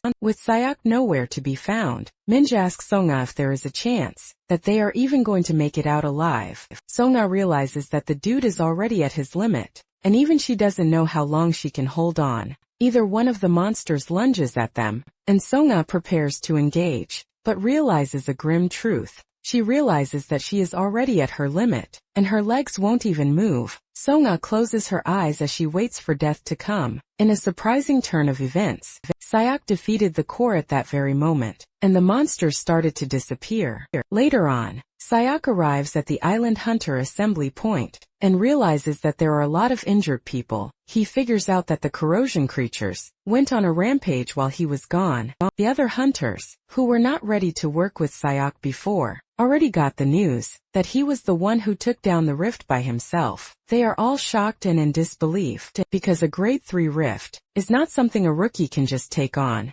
Sayak soon finds his teammates, and Minja expresses his shock that Sayak took on the rift all by himself. Sayak then tells Minja that his heart wanted to do the right thing. Sayak had already decided that he was going to play the good guy, since things had gone well already. They are still discussing this when an official shows up, telling Sayak that he is Bayon Jongtae, and that he is from the Korea Operating Corporation. Apparently, he is the third branch manager for the northern Incheon province. Bayon tells Sayak that the mayor would like to see him. Moments later, Sayak arrives at the mayor's office under heavy rain, but Sayak doesn't really mind, because he is looking to renegotiate his reward. Upon arriving at the building, he is welcomed by Lee Pil-jae, the communications and liaison officer. On their way to the mayor's office, Pil-jae lets Sayak know that the mayor has been looking forward to the meeting, revealing that he was shocked when he received the report from the island. Turns out that the mayor canceled all of his schedule after getting the report, and Sayak teases him, saying he shouldn't have done that, because he didn't even do anything impressive. Pil-jae tells Shirk not to say that, because a rookie hunter destroying a grade 3 corrosion rift single-handedly hasn't happened since the time when the very first hunter was still active. Shirk is surprised that there was someone who had done it before, and he believes that the dude should be the real deal. Not long after this, they arrive at the mayor's office. The mayor, Park Jian, welcomes Sayak while also apologizing for calling him out in such awful weather. Jian then tells Sayak to have a seat, while ordering Pil-jae to get them coffee. Once they are alone, Gaeon commends him, telling him that he has done a great service for the country. He admits that the island was a pain in the neck to deal with, because their budget was limited, so hiring an expensive guild was difficult. Suk replies that he is pretty sure the man is happy that the issue has been resolved, since he was able to take care of it at a relatively low cost. John confirms this while asking Suk if it is true that it is his first mission, and Suk says yes. The mayor gets up on his feet in excitement, saying he is proud of Suk because his first steps were in Incheon. He starts talking about how Korea is the safest country in the world, leaving Suk to wonder what is suddenly wrong with the dude. The mayor continues by saying, Incheon is one of the key places in the country because it is a trade center. In addition to this, the Free Economic Zone project is attracting foreigners who want to invest. In fact, there have been so many that it is hard to pick one. The mayor tells Sayak that there are massive funds coming through Incheon's international cities. The mayor then tells Sayak that he is going to provide all the assistance he can to make life easy for Sayak. As a hunter on their way to the mayor's office, Bayon had asked Sayak what his purpose was for being a hunter. Sayak makes an analogy saying, someone has to always be there to clean the clogged toilet. Upon hearing this, Bayon tells Sayak that he is pretty sure he will become famous and extremely popular. He also knows that companies will start begging him to shoot commercials for them, and he might even get scouted for famous TV shows. Sayak realizes that Bayon is worried that he would change because of fame, and Bayon confirms this. Bayon says there are many cases of promising hunters who become intoxicated with popularity and honor, causing them to lose sight of their duty. He says this is not shocking because it is natural. He adds that the only safe place is Korea, and it is called the last sanctuary left on Earth. Bayon lets him know that what he has accomplished is incredible, which means many people will be watching him with interest. Bayon tells Sayak that he wishes he would continue to be a symbol of hope. Now that Sayak is in the mayor's office, Sayak realizes that the mayor is basically laying out everything without even going through the corner. However, he knows the mayor will soon learn that he is not someone who is easily swayed by things like this. Sayak has lived for so long, suffered many countless hardships, making all of these nothing to him. Sayok then asks the mayor if there is something he wants from him. Since there is no way, he is going to support him for free. Sayok goes on the offensive, telling the mayor that he is pretty sure he is looking to buff up his approval ratings for re-election. The mayor is surprised at how well-informed Sayok is, and Sayok mentions that someone can find everything on their phone. The mayor is stunned by just how much Sayok knows, and he asks him if he didn't actually need approval from the city hall. Turns out that the mayor is actually right, because he needs the mayor's permission to participate in missions. Since he is a rookie, Suk realizes that if the mayor frames it well, he could say Suk was a talent he discovered in Incheon. The mayor then tells Suk that he has always maintained relationships with many overseas and domestic companies. He taps on the coffee pack on the table, saying the model shooting the commercial for the coffee brand would soon have her contract run out. He believes that they are supposed to replace her face with Sayok's face. He is about to continue with his bullshit when Sayok drops the coffee cup, asking the mayor if he takes him for someone cheap. The mayor is confused by this, and Stoke mentions that, by the way things are going in the world, it appears that the world needs someone who can change the dreary atmosphere. He lets the mayor know that, if he continues working as a hunter, it means he can get everything the mayor is promising him. Really easily Shok gets up to leave, while the mayor tries to convince him, saying he can provide him with safe and high-paying commissions. Shok walks off saying his offers are trash, and he can hand them over to his coffee mix model. Meanwhile, a strange man is seen, receiving a report about how their test on the island was a failure. Thanks to Suk's intervention, they are able to get a clip from his selection trials match, and the strange man gets curious about the black flame around his body. Since the start of the rankings, turns out that the first of every month is when rankings are always updated, and the whole nation is always looking forward to this. Everyone is looking forward, as usual, because they want to know who the one hunter is going to be. Even though there aren't many changes in the rankings, it is a source of entertainment for the public. Sian is also interested in the rankings, because she wants to know if Sayok is going to be on it. In the end, it turns out to be so different. In 10th place is Sian, while 5th place is given to Kim Cha-hyun. Choi Yoram was in 3rd place, while Young Tae-suk was in 2nd place. And as for the 1st place, it turns out to be none other than Sayok. This ultimately earned him a big press conference, where he is expected to answer questions. All the focus is on Sayok, because he is a rookie and he cleared a grade 3 rift. Sayok is riddled with questions about how he was able to clear the rift, and after so many questions, Sayok finally asks for one last question. The reporter asks him what his resolution is, and he assures them that he is going to do his best. Later on, Sayok is invited by the association president Moon on a tour. He takes him to where Gonzo's prison used to be. There is a big hole in the ground where Gonzo used to be, and Moon lets him know that what he is staring at is the fate of many countries. Apparently, most countries lost their administrative capabilities after the corrosion rift appeared. However, South Korea became a powerhouse that successfully defended the nation and even made technological advancements. He reveals that the helicopter they are riding in is part of the technological prowess of the country because it runs on mana and blocks out external noise. Suk asks Moon if this is how countries that couldn't handle the rift ended up, and Moon says yes, revealing that many capitals disappeared after the corrosion rifts appeared.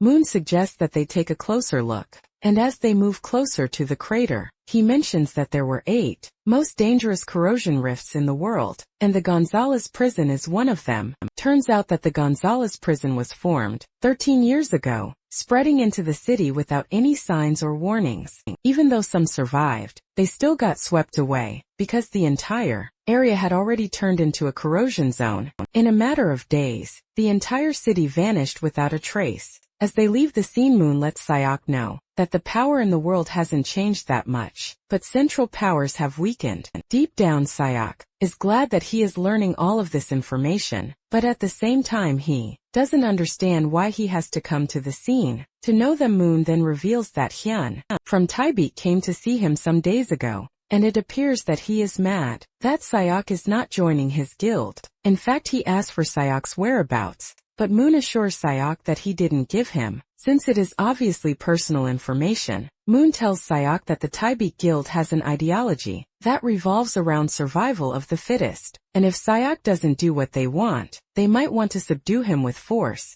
Sayok cannot believe that they are going to go to that extent, but at the same time, he is worried that he can't take on Hyun at the moment. Moon then mentions the fact that Sayok looks like someone who doesn't want to be affiliated with any guild, so he can do his things the way he likes, and Sayok confirms this. Moon lets Sayok know that he has to raise his standards if he wants to stop Taebaek from coming after him. He mentions that there is a way to do this, and one of them is to take on missions from the association president. The moment Sayok hears this, he is not surprised, because he already knows that there is a motive behind it all. Sayokich immediately asks the man what he wants, because he is pretty sure he is not going to give him missions for free. Moon tells Sayokich that all he wants is for him to remember that he gave him help. He then passes an envelope to him, telling him to check out the contents. Joke believes that he has struck gold, because it is a deal from the president, which isn't so bad for building a reputation.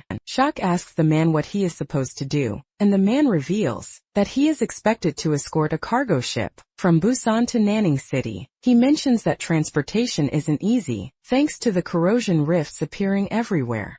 Sayok then checks out the list of what he is supposed to be escorting, and realizes that they are all luxurious items, including a car. Sayok is surprised by this, and expresses his shock at what people still consider a necessity, and Moon lets him know that everything on the list are necessities. For some people, Moon expects Sayok to understand this, but Sayok says he doesn't, because he doesn't understand the need for these things in a country where the government is already shattered. Moon says many countries might be collapsing because of the rifts, but it doesn't mean international politics have become obsolete. Sayok immediately realizes that the international relationships. Since this is the case, Sayok takes off his seatbelt and tells the man that he has no interest in the mission. Moon is shocked to hear this, and he lets Sayok know that the Korean government takes the mission seriously. Even with this, Sayok tells Moon that he is not interested. Sayok tells the old man that it would be foolish of him to involve himself in international politics. The old man is pissed that Sayok is rejecting the offer, and he tries to remind him that he is just a new hunter who debuted not long ago, but Sayok doesn't really care.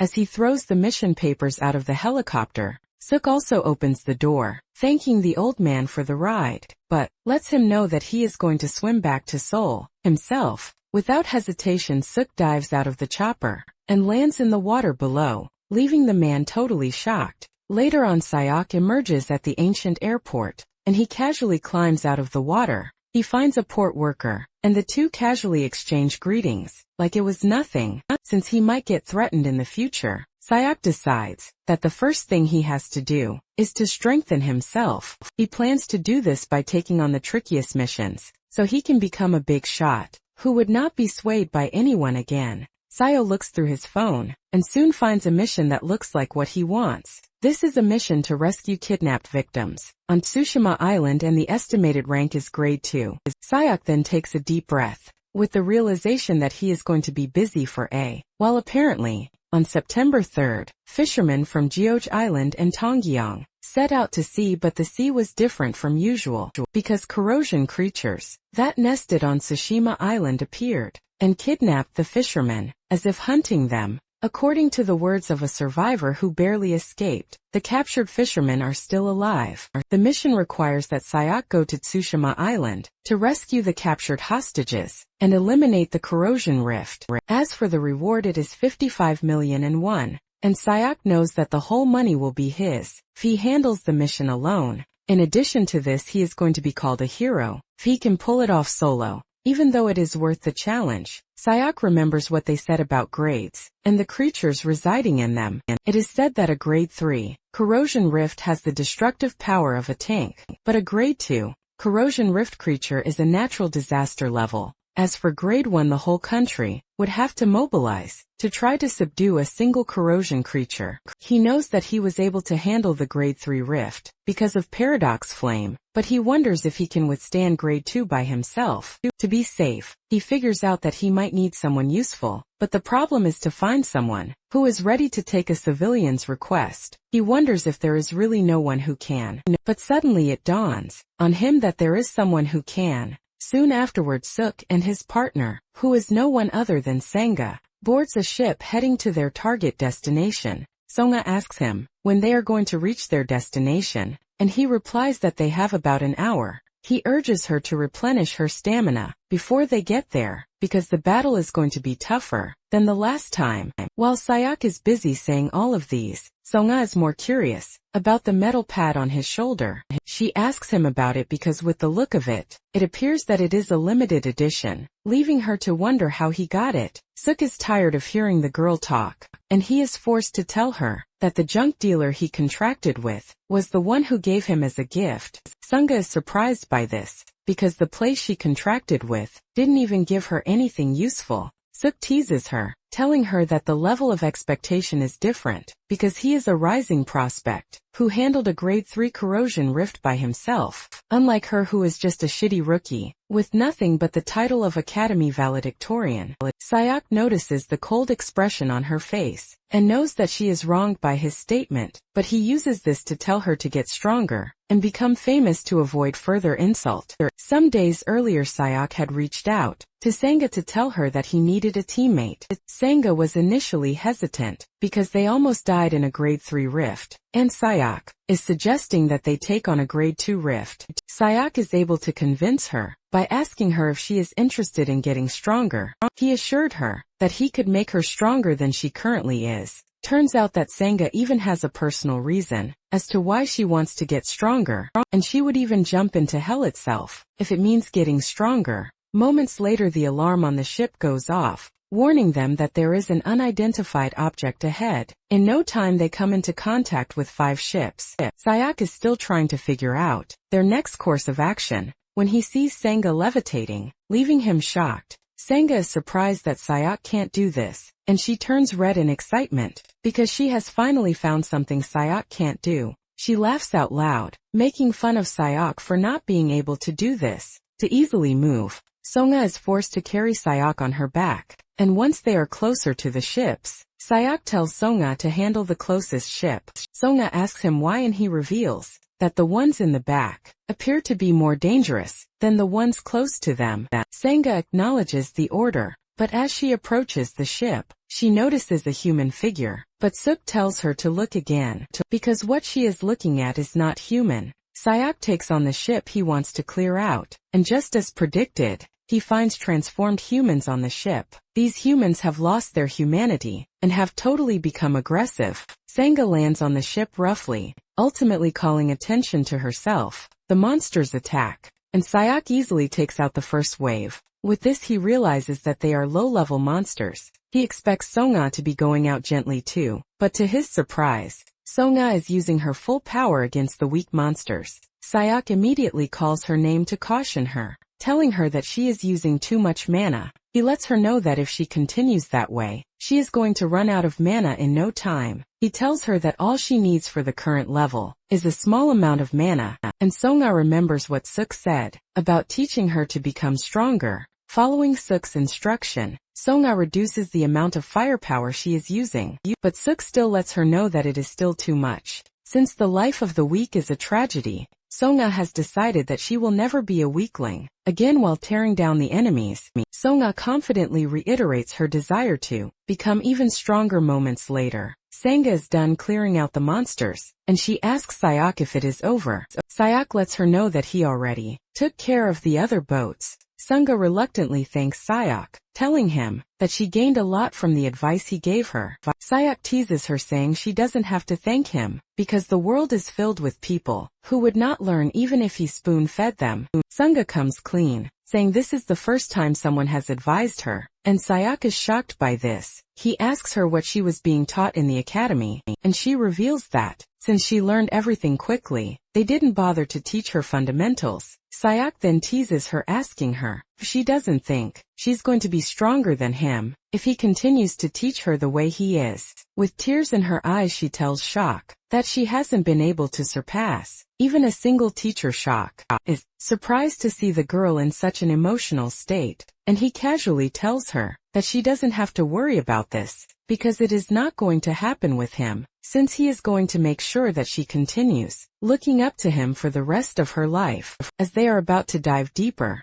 the sailors tell Sayok and Sanga that they are going to remain on guard, just in case they need them. Before they start their journey, Suk tells Sanga that according to the survivor, the hostages are at the shrine, and Sanga lets Suk know that there are 2 shrines on the island. There are the Gaijin Shrine and the Atazumi Shrine. If they are looking at the distance, Suk believes that the Gaijin Shrine should be their first stop, and Sanga says they can get there in a couple of hours on foot. Sayok knows this is not a problem, but the problem is the fact that when they return, they will have to carry with them 15 hostages, according to the survivor's report. In addition, Sayok can sense a sinister mana beyond the fog, and he is confident that the corrosion creatures on the island will chase them. Like crazy, Sayok is still thinking of a way out when he spots a vehicle in the distance, and everything immediately becomes clear. He asks Songa if she is a good driver, and Songa says yes. Moments later, Sayok is already begging for his life, because Songa is driving the vehicle, as if it were her last day on Earth. She teases Shrek, telling him to take the wheel from her if he doesn't like the way she drives. Shrek tells her to forget it, and he leaps onto the top of the vehicle, ready to take on the monsters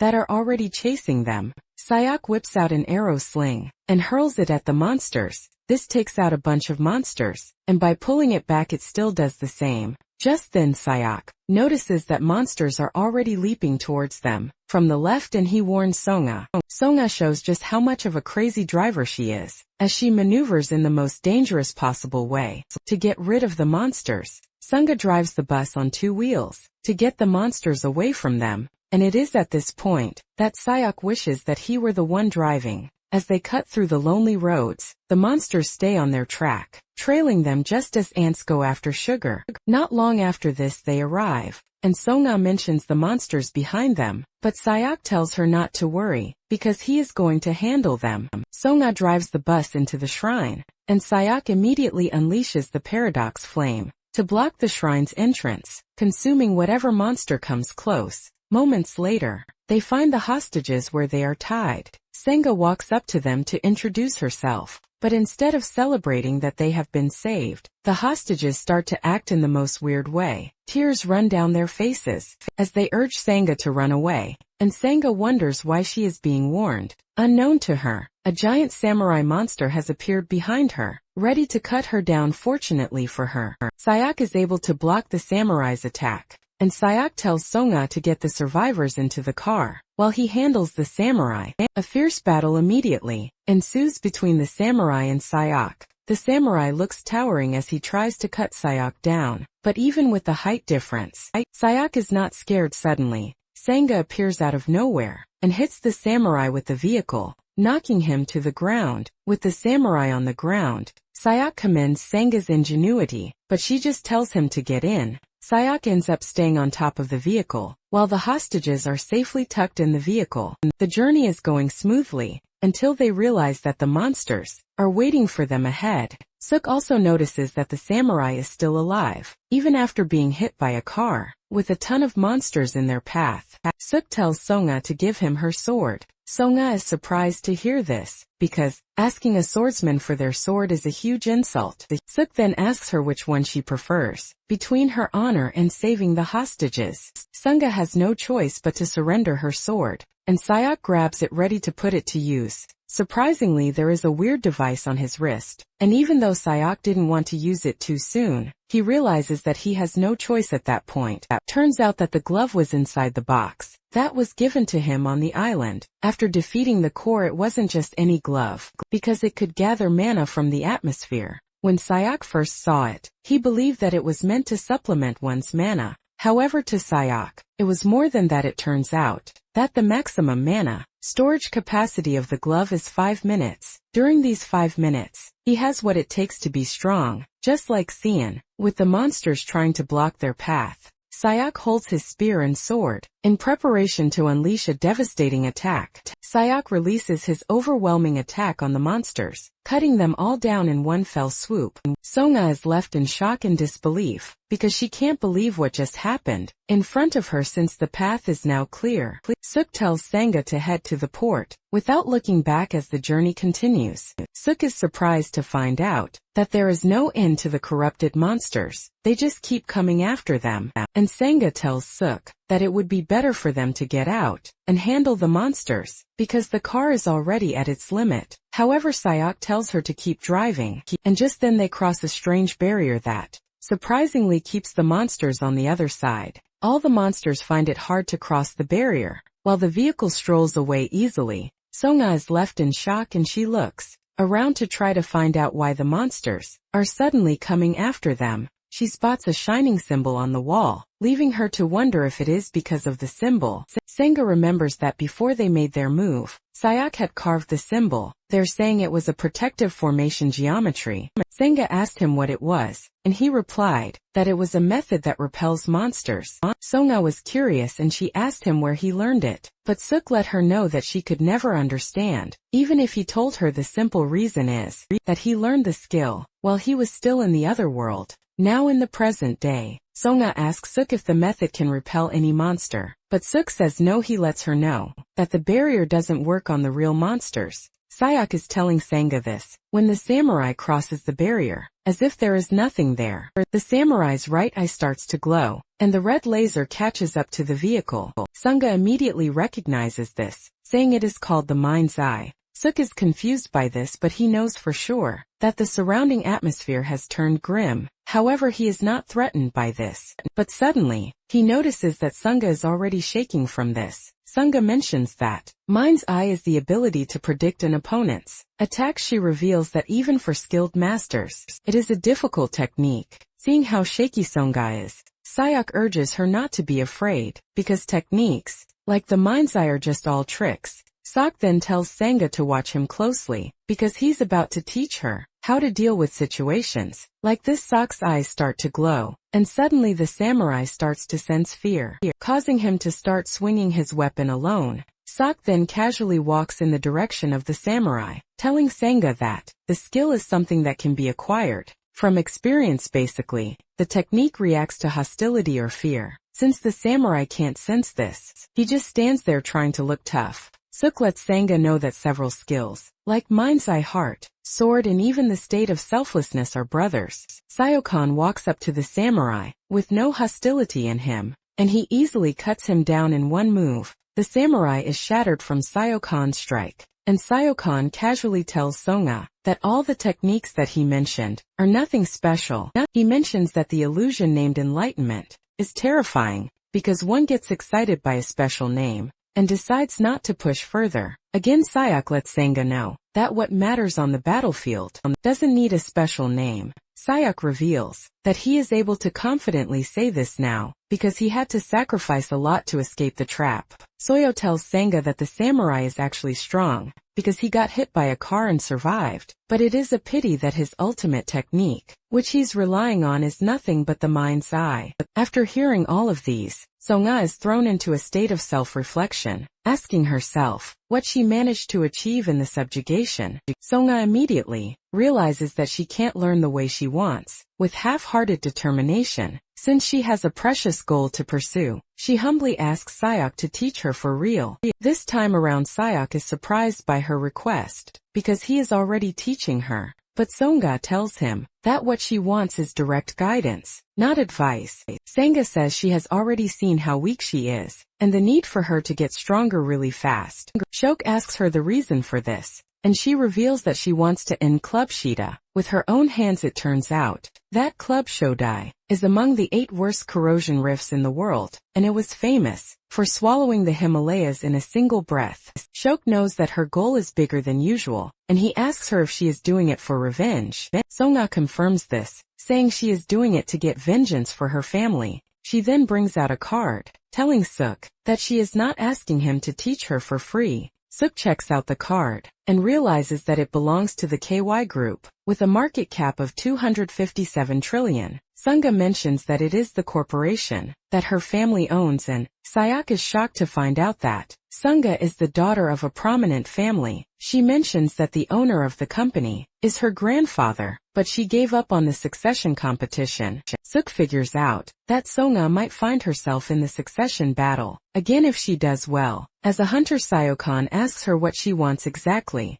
and Senga asks him to make her the best, promising to give him elixirs in return. She lets him know that she is going to get him things that are hard to get, like elixirs, not released through general distribution channels. Since Sayaka is also looking to get stronger, Songa tells him that it will become possible for him with the type of elixirs she is going to provide for him. Sayaka realizes that Songa won't even believe him if he tells her that he has already reached the realm that he wanted to. Before, the main reason he was striving to get strong was to return to Earth the way it was before. Shok then shakes Songa's hands to tell her that she has a deal. He gives her a list of the things he wants and suggests that they take the hostages to the hospital first. After dropping the hostages at the hospital, Senga asks the doctor how long it is going to take for them to recover, and since there are 7 patients with nutritional deficiencies, the doctor tells the two that it would take at least a week before conversation is possible.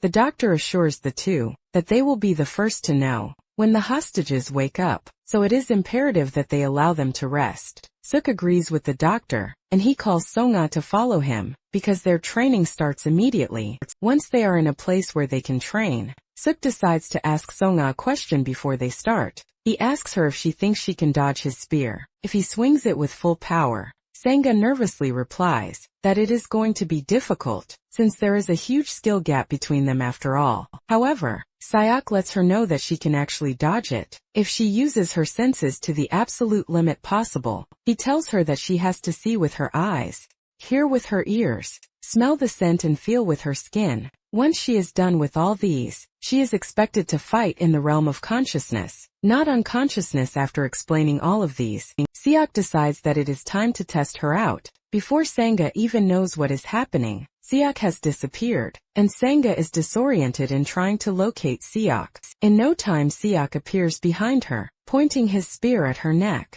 while telling her that she just got it all wrong, because she was too slow. He explains that her senses come first, and thoughts come in later. He tells her that in combat, there is no time to think, because she has to accept the senses as they are, and move. He lets her know that the senses she hasn't mastered will only deceive her in battle. After he is done explaining again, Su suggests that they move on to the practical aspect. Meanwhile, there is a security dude watching them practice, and the dude is stunned. Even when his friend shows up to watch, they are both left dumbfounded. The ground being used as a training spot is left totally decimated by the two, as they cross swords like maniacs. Sayaka makes sure to make life hard for Senga, so she can get strong as fast as she can. As the battle continues, Sayaka leaps into the air, ready to deliver a powerful strike that even Senga realizes she couldn't dodge. Just as the attack is about to land, the security guys call Suk, telling him that one of the survivors just woke up. Suk then decides to end the first training session there, because it appears that Songa has been able to learn how to block. A bit, Senga watches in horror, because she can't believe that everything she has gone through so far is considered the first training session. Upon entering the medical facility, Sayaka asks the survivor if he is fine, and he says yes. He then reveals that a truck came to where he was held captive, and strange people got out of the truck. Songa asks him if these people were other hostages, but he says no, revealing that they were too calm to be hostages. In addition to this, he notices that the monsters were not aggressive toward them, and it even looked like the monsters were helping them out. He reveals that a few hostages were picked up and moved to the truck. When Sayaka hears this, he finally realizes what he has been trying to understand. He has been wondering the strange reason why there were just 7 hostages. Suk then asks the survivor about the dude who escaped, but the survivor tells him that it wasn't an escape. Apparently the bad guys intentionally let them go, and this revelation shocks Senga to her bones. After the interview with the dude, Suk and Senga finally understand what they are dealing with. Sayok says he has been wondering how a civilian was able to escape easily from a place he and Sangha had a hard time entering. Sangha then asks Sayok if he thinks coming for the mission was a trap on its own. Suddenly Sayok speaks out coldly asking, how dare the bad guys pull such a dirty trick? Sangha is totally confused because she doesn't know why Sayok is angry. She doesn't know if it is because the enemy is underestimating him or because they used human lives to draw him in. The two then ask the survivor if there is anything else he can tell them, and he reveals that on the waist of the person who got out of the truck, there was a cat mascot later on. Songa is able to figure this out, and when Sayok asks her how she did it, she reminds him that his cell phone is not for decoration. In Sayok's defense, he tells Songa that commoners, like himself, get hit with a huge internet bill once they press the internet button. Songa cannot believe that the dude is still referring to the early 2000 moments later. They run into the dude that they are looking for. The dude has a face full of piercings, and Sayok casually mocks him, asking him if he used a sewing machine to patch his ugly face. However, deep down, Sayok can see that the dude is no ordinary person, and the dude even acts all tough as he welcomes Sayok and Sangha to the big stage. The dude then introduces himself as Kim Ji-hyun, telling them that he will be taking them alive. Sayok wonders what he means by this, and he decides to show them instead. He grabs the dude, half beaten, and throws him into the rift behind him. Sangha is shocked to see this, and she believes that the people thrown into the rift won't be able to get out until the rift is destroyed. But suddenly, the dude thrown into the rift crawls back outside, and he has already been transformed. However, Gion is not especially pleased with the dude's transformation, as he looks really weak. Just with a kick, he sends the dude flying into the distance. Sangha is terrified when she sees this, leaving her to wonder if the bad guys are planning to also turn them into rift creatures. Gion boasts about this, saying, sacrificing normal people hasn't given them the best of results.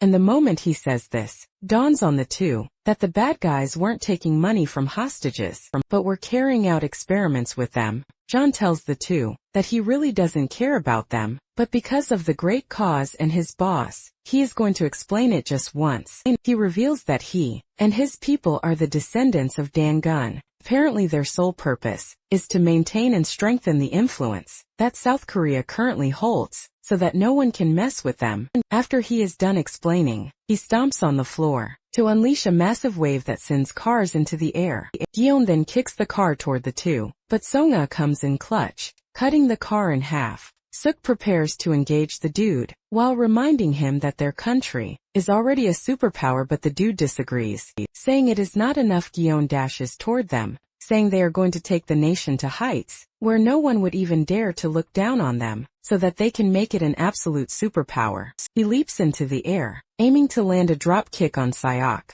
He reminds Sayok of all the bad times that they have been required to pay tributes in the past, and even bow their heads in shame. As he engages Sayok in a fight, he talks about how he wants them to return every single humiliation that they have suffered. While exchanging blows with Gion, Suk figures out that he is a Taekwondo black belt, and he is pretty fast even though he is not armed. Suk soon gets kicked in the chest, sending him flying into the distance. With Gion's last attack, he realizes that he is fast, but his power is actually manageable. Suk actually understands where the dude is coming from, because if all corrosion rifts disappear, it would be hard for Korea to maintain its current position. Sayok ultimately figures out that the dude and his squad have no intention of saving the world, and he confirms this. Sayok reminds him that countless people are on the verge of death, which means they are supposed to be a priority, but Gion berates them, saying they don't know anything. He mentions that they have already found a way to control the rifts. The moment Sayok hears this, he realizes that being able to control the rifts has totally changed the dynamics of things, because if they can, they won't have to suffer the way they are. Suk then asks for a timeout, telling the dude that he is already thinking of cooperating with him. He asks him to what extent they can control the rift, and if his reply is good enough, he is going to hand over Songa to him. Songa is shocked when she hears this, and Gion speaks up, saying they have succeeded in controlling the rift just enough. Suk stops him immediately, saying that what he means by just enough is that there is no complete control yet. Suk scolds him, telling him that he talks big, but he is trash when it comes to showing results. Sook calls Gion and his gang, a group of thugs who have no idea what they are doing. This pisses Gion off, and he lunges toward them with a powerful kick. Sayak barely dodges the attack, and it shatters the ground where the dude landed. Sayak realizes that he might have triggered the dude in a way that he didn't want. He was only trying to stall for time, to replenish some mana, because the bar on the glove is already down to 1. Sayak figures out that the best thing he can do, in his current position, is to engage Gion in a war of attrition. Gion dashes towards Sayak, but Sangha comes to intercept him.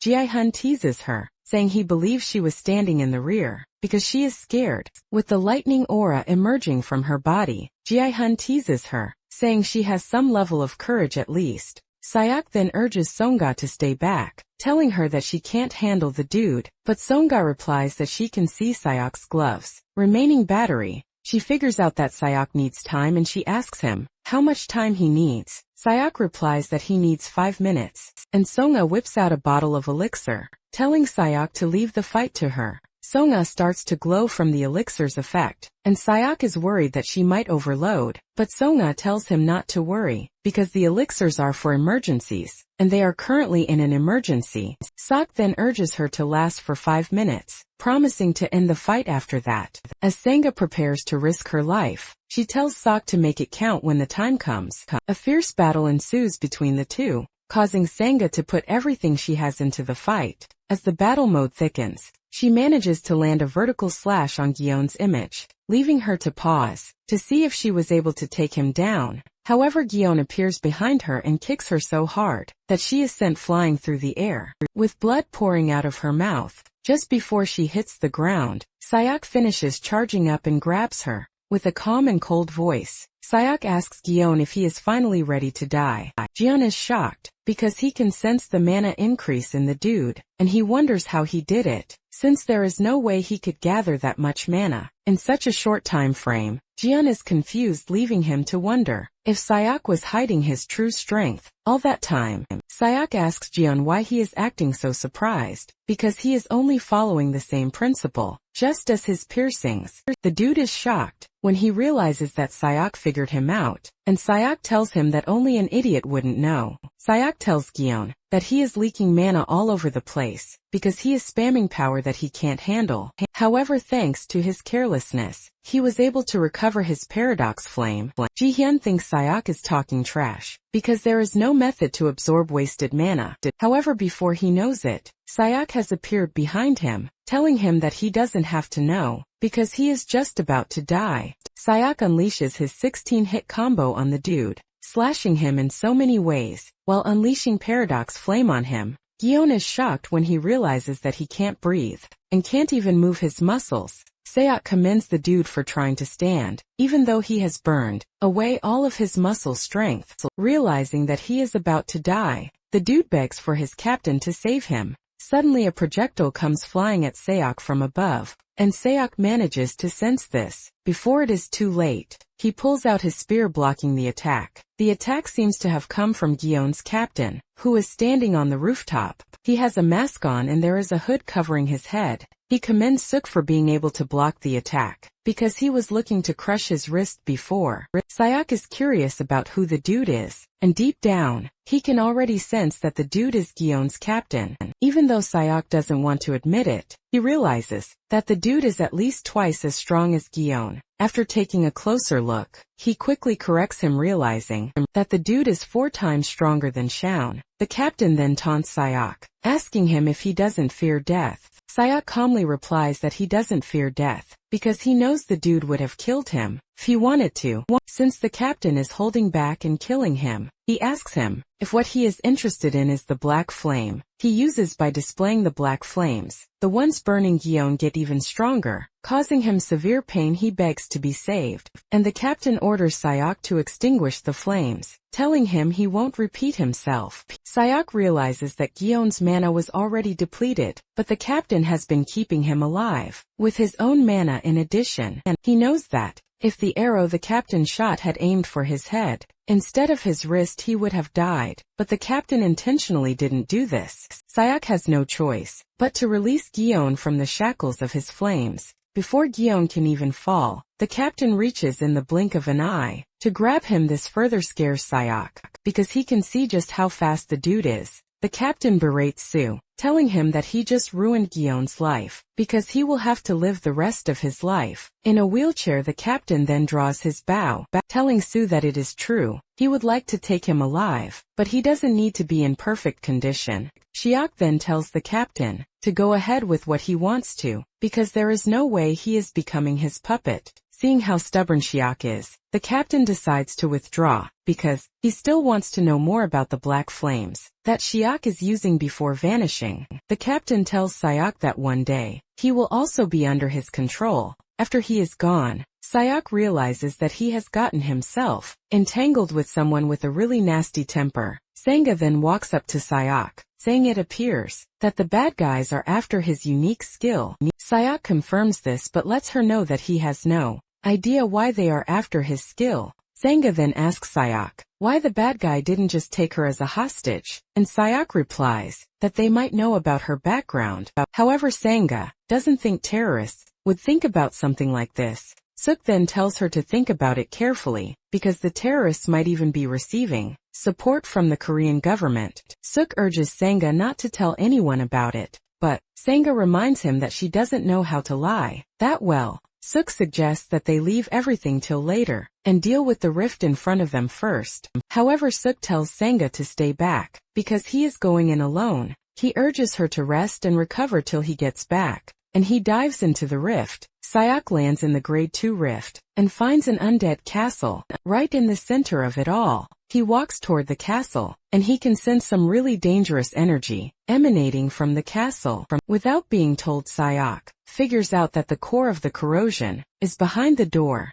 Sue admits to himself that he must be careful, or else he is going to die if he lets down his guard. He pushes the door open, and standing in the distance is a large pot, leaving Sue to wonder if the pot is the core. Sue is surprised, because it is different from what he expected. But suddenly a hand grabs his leg from behind. The dude looks really terrible and in pain, as he begs Sayok to save him, because his legs are gone. Suddenly a tentacle emerges from the pot, and throws the helpless dude into the pot. Moments later the dude emerges from the pot, and he is already transformed into an undead. Shock immediately figures out that the pot has been the thing creating the undead. This pisses Shock off so much that he almost throws up. Suddenly he hears a chilling voice appear in the room, regarding Sayok as another sacrifice, but admits that Sayok is a bit different from the others. The image behind the voice soon shows up, and it turns out to the core, which is a swordsman. The dude then whips out his sword, and he urges Sayok to do the same, because he is going to temper his blade with his blood. Sayok panics at the appearance of the man, because the pressure from his body is overwhelming.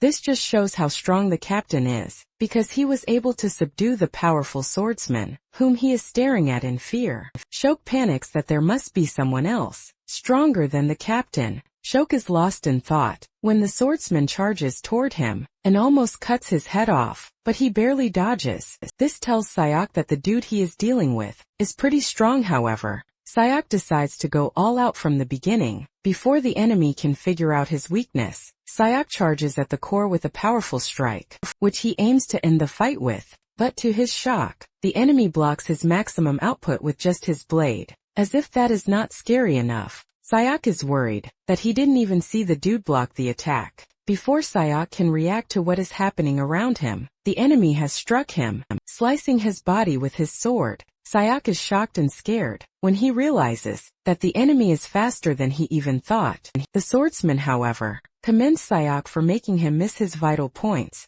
Since Sayok is acting all tough, the swordsman decides to test him with something more dangerous. He delivers powerful and fast cuts to Sayok's body, causing him to fall to his knees. Seeing just how much worse the situation is, Sayok realizes that he has no choice but to bring out the paradox flame. However, he has an issue with this, because the enemy is not a living being, so paradox has no meaning as an attack. Shock is left wondering what he is supposed to do, but he manages to get back on his feet with paradox flame. The swordsman is surprised that Shock still has the strength to stand up, leaving him to wonder what he must do to make him fall. Before Shock knows it, he gets cut multiple times again. This time around it gets worse, because every muscle in his body is torn apart, and Sayak almost loses consciousness. Fortunately for him, the muscles above his shoulders can still move, and he figures out that, using Paradox Flame to boost his recovery, and rapidly heal his torn muscles. By quickly doing this,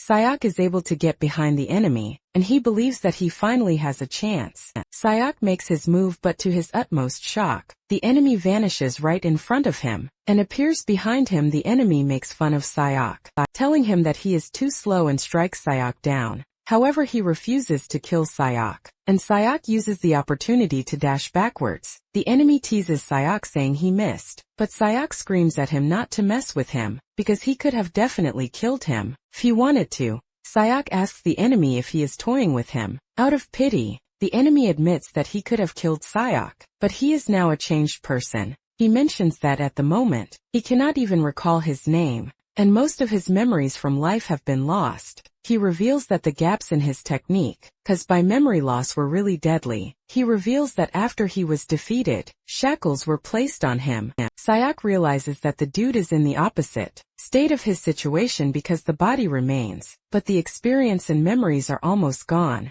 Zak figures out that the shackles on the dude's neck are what the captain and Gion are talking about. The enemy starts talking of how much he has lost, from his name down to why he even became a swordsman. He says all that remains is resentment, that is steeped in sorrow. Just then, the swordsman goes through a sudden transformation, and Suk realizes that the dude's resentment has grown even thicker. However, he has lost a significant amount of his technique and experience. Suk believes that he has a chance at winning if the dude fails to kill him in one strike. Sayak then decides that it is time he unleashes his full power if he wants to defeat the swordsman. The swordsman is surprised when he realizes that all of Sayak's wounds have been healed, with the black flames covering his body. Sayak then places his hand on the ground, and the swordsman talks about his surprise to find out that Sayak has a unique ability. However, he can see that the flames are burning something else, and Sayak commends him for the sharp intuition. Sayak explains that the black flames burn concepts. Even though the black flame might appear to possess infinite destructive power, it isn't actually the case. At that moment it turns out that the greater the quantity and scope of the concept, the more mana it demands. Since large applications are harder to control, Shok knows that he must be careful not to get swept away by the backlash. Shok knows that he wouldn't have needed to worry about control if it were. From back then, he has been using the flame with minimal risk, but this time around, it appears that he can't be picky about it. Shok then tells the swordsman that he is going to burn away all the durability in the area. The swordsman is confused by this, and Shok lets him know that he is not ready to explain himself. Without hesitation, Sayak dashes towards the dude with his spear. He manages to push the enemy back, and Sayak realizes that he can use the whole thing to his advantage, since he already figured out that the swordsman has a limit. Seeing how serious the situation has become, the swordsman suggests that they take the fight outside. A fierce battle ensues between the two, and they go at each other like crazy. They destroy buildings, shatter poles to try to get each other. Sayak soon gets overwhelmed, and his spear even gets cut in half. The enemy then unleashes a powerful slash that should have ended Sayak, but doesn't hit. Sayak manages to break through a boulder. While dashing toward the enemy at a blinding speed, he screams like a maniac before hitting the swordsman with his weapon. This unleashes recurrent attacks that send the swordsman flying backwards. Seeing just how powerful Sayak's attack is, the swordsman is forced to ask him who he is. The dude is still trying to regenerate from Sayak's last attack when he appears from above, delivering perfect laser cuts to his body. To shatter his body, the swordsman screams in pain as he loses the majority of his life force. But Shaka is not done as he comes at the dude again. The two end up cutting each other, but Shaka's cut goes in deeper, slashing the dude diagonally. The two don't want to give up as they scream out in pain, and this takes Shaka back to when he was in the other world. Someone had asked him what he would do if he met an enemy equal to him. Sayak answered that one of them would not be coming out alive. Now in the rift, Sayak's powerful attack is able to land a devastating hit on the swordsman. Even though it took everything he had, nonetheless Sayak is able to smile in the end, because he is the strongest. As the swordsman disappears, The rift gives Sayok a reward, just like when he defeated the Grade 2 core. Sayok is glad that the reward always pops up, just like it does in the other world. He checks out the box and he finds a spearhead, leaving him confused about how he is supposed to use it. However, he wastes no time figuring it out, as he throws it into the distance before recalling it. He realizes that he can use mana to extend its length. He remembers that rewards are set to be dropped, based on the number of people who entered the rift, and he wishes he had told Senga to follow him, while she stood somewhere safe, so she could get one of the rewards. He then notices that the enemy's sword didn't vanish, and he decides to take it. Moments later, Suk returns to the surface to find Songa sleeping. He throws the sword at her to wake her up, and she is surprised because it doesn't look like something she has seen before. Sayok tells her that he found it on his way, and he assures her that it is a fine blade, because the person who wielded it was no joke. Songa checks it out, and she agrees that the sword is really nice. She asks him where he got it, but an exhausted Sayok tells Songa not to worry about it. All he wants to know is if she had enough rest while he was gone, before he can say anything else. Suk also passes out. Songa is surprised, but this just tells her that Suk is also human. Because of how dangerous a Grade 2 rift is, everyone went wild when they heard that he had cleared it alone. The public starts going crazy about this, because even capable hunters find it hard to do alone. His face is plastered everywhere for the public to see him, making him the #1 celebrity. Later on, Sayok wakes up in the hospital room and realizes that he can't even step outside because there is a crowd waiting for him. Moments later, a lady wearing glasses entered the room, and she introduced herself as Jae Soo-jong. Apparently she is from the Secretariat of Embargo Tower. Sayok tells the lady to come in, while thanking her for covering his hospital bills. However, he lets her know that he is surprised, because he has never heard of the name Embargo Tower before. Soo-jong replies that they are not well known to the public, because their main field is ICT. Soo-jong tells him to report if there is anything serving as an inconvenience, but Sayok says there is nothing. However, he lets her know that he is curious about something. He tells Soo-jong that he is aware that the hospital bill is not cheap, which means the organization wants something from him. Without wasting time, Sayok asks the lady what it is that they want from him. Before saying anything, Soo-jong gives Sayok a cake to eat. Once they are comfortable, she tells him about the shield generator. She mentions that it is a device that creates a barrier to defend against corrosion. Creatures basically. The organization wants Sayok to help transport this important device. Soo-jong tells Suk that it is still a prototype, made in the US, but if it turns out to be successful, and it is mass-produced, it will bring some relief to areas that hunters can't reach. Soo-jong lets him know that it is a crucial mission that could potentially change the fate of humanity. Suk then figures out that it is a large-scale request, and Soo-jong confirms this, saying they are currently checking if there are other hunters who are willing to cooperate. Shok asks her about the other hunters, and she mentions that Janabi already agreed to help out. When Shok hears this, he realizes that the whole thing is bigger than he expected. Then Soo-jong mentions that they will be transporting the shield generator by train after they leave Ladivosa, and it arrives in the Netherlands. They are going to use a chopper to transport it to the UK. For a test run, Shok asks her why they are stressing themselves to go to the UK, and she reveals that one of the Great Rifts, Ristorante, is located in Naples, Italy. Apparently, the influence of this rift reaches everywhere, from Europe to North Africa. She mentions that the only safe place left is the UK, because it is slightly protected by the sea. She reveals that Europe is currently in a state of anarchy, and governments are failing to function properly. It turns out that hunter companies have seized control of various regions, like warlords. Because of this, it appears that they will also be transporting relief supplies at the request of international organizations.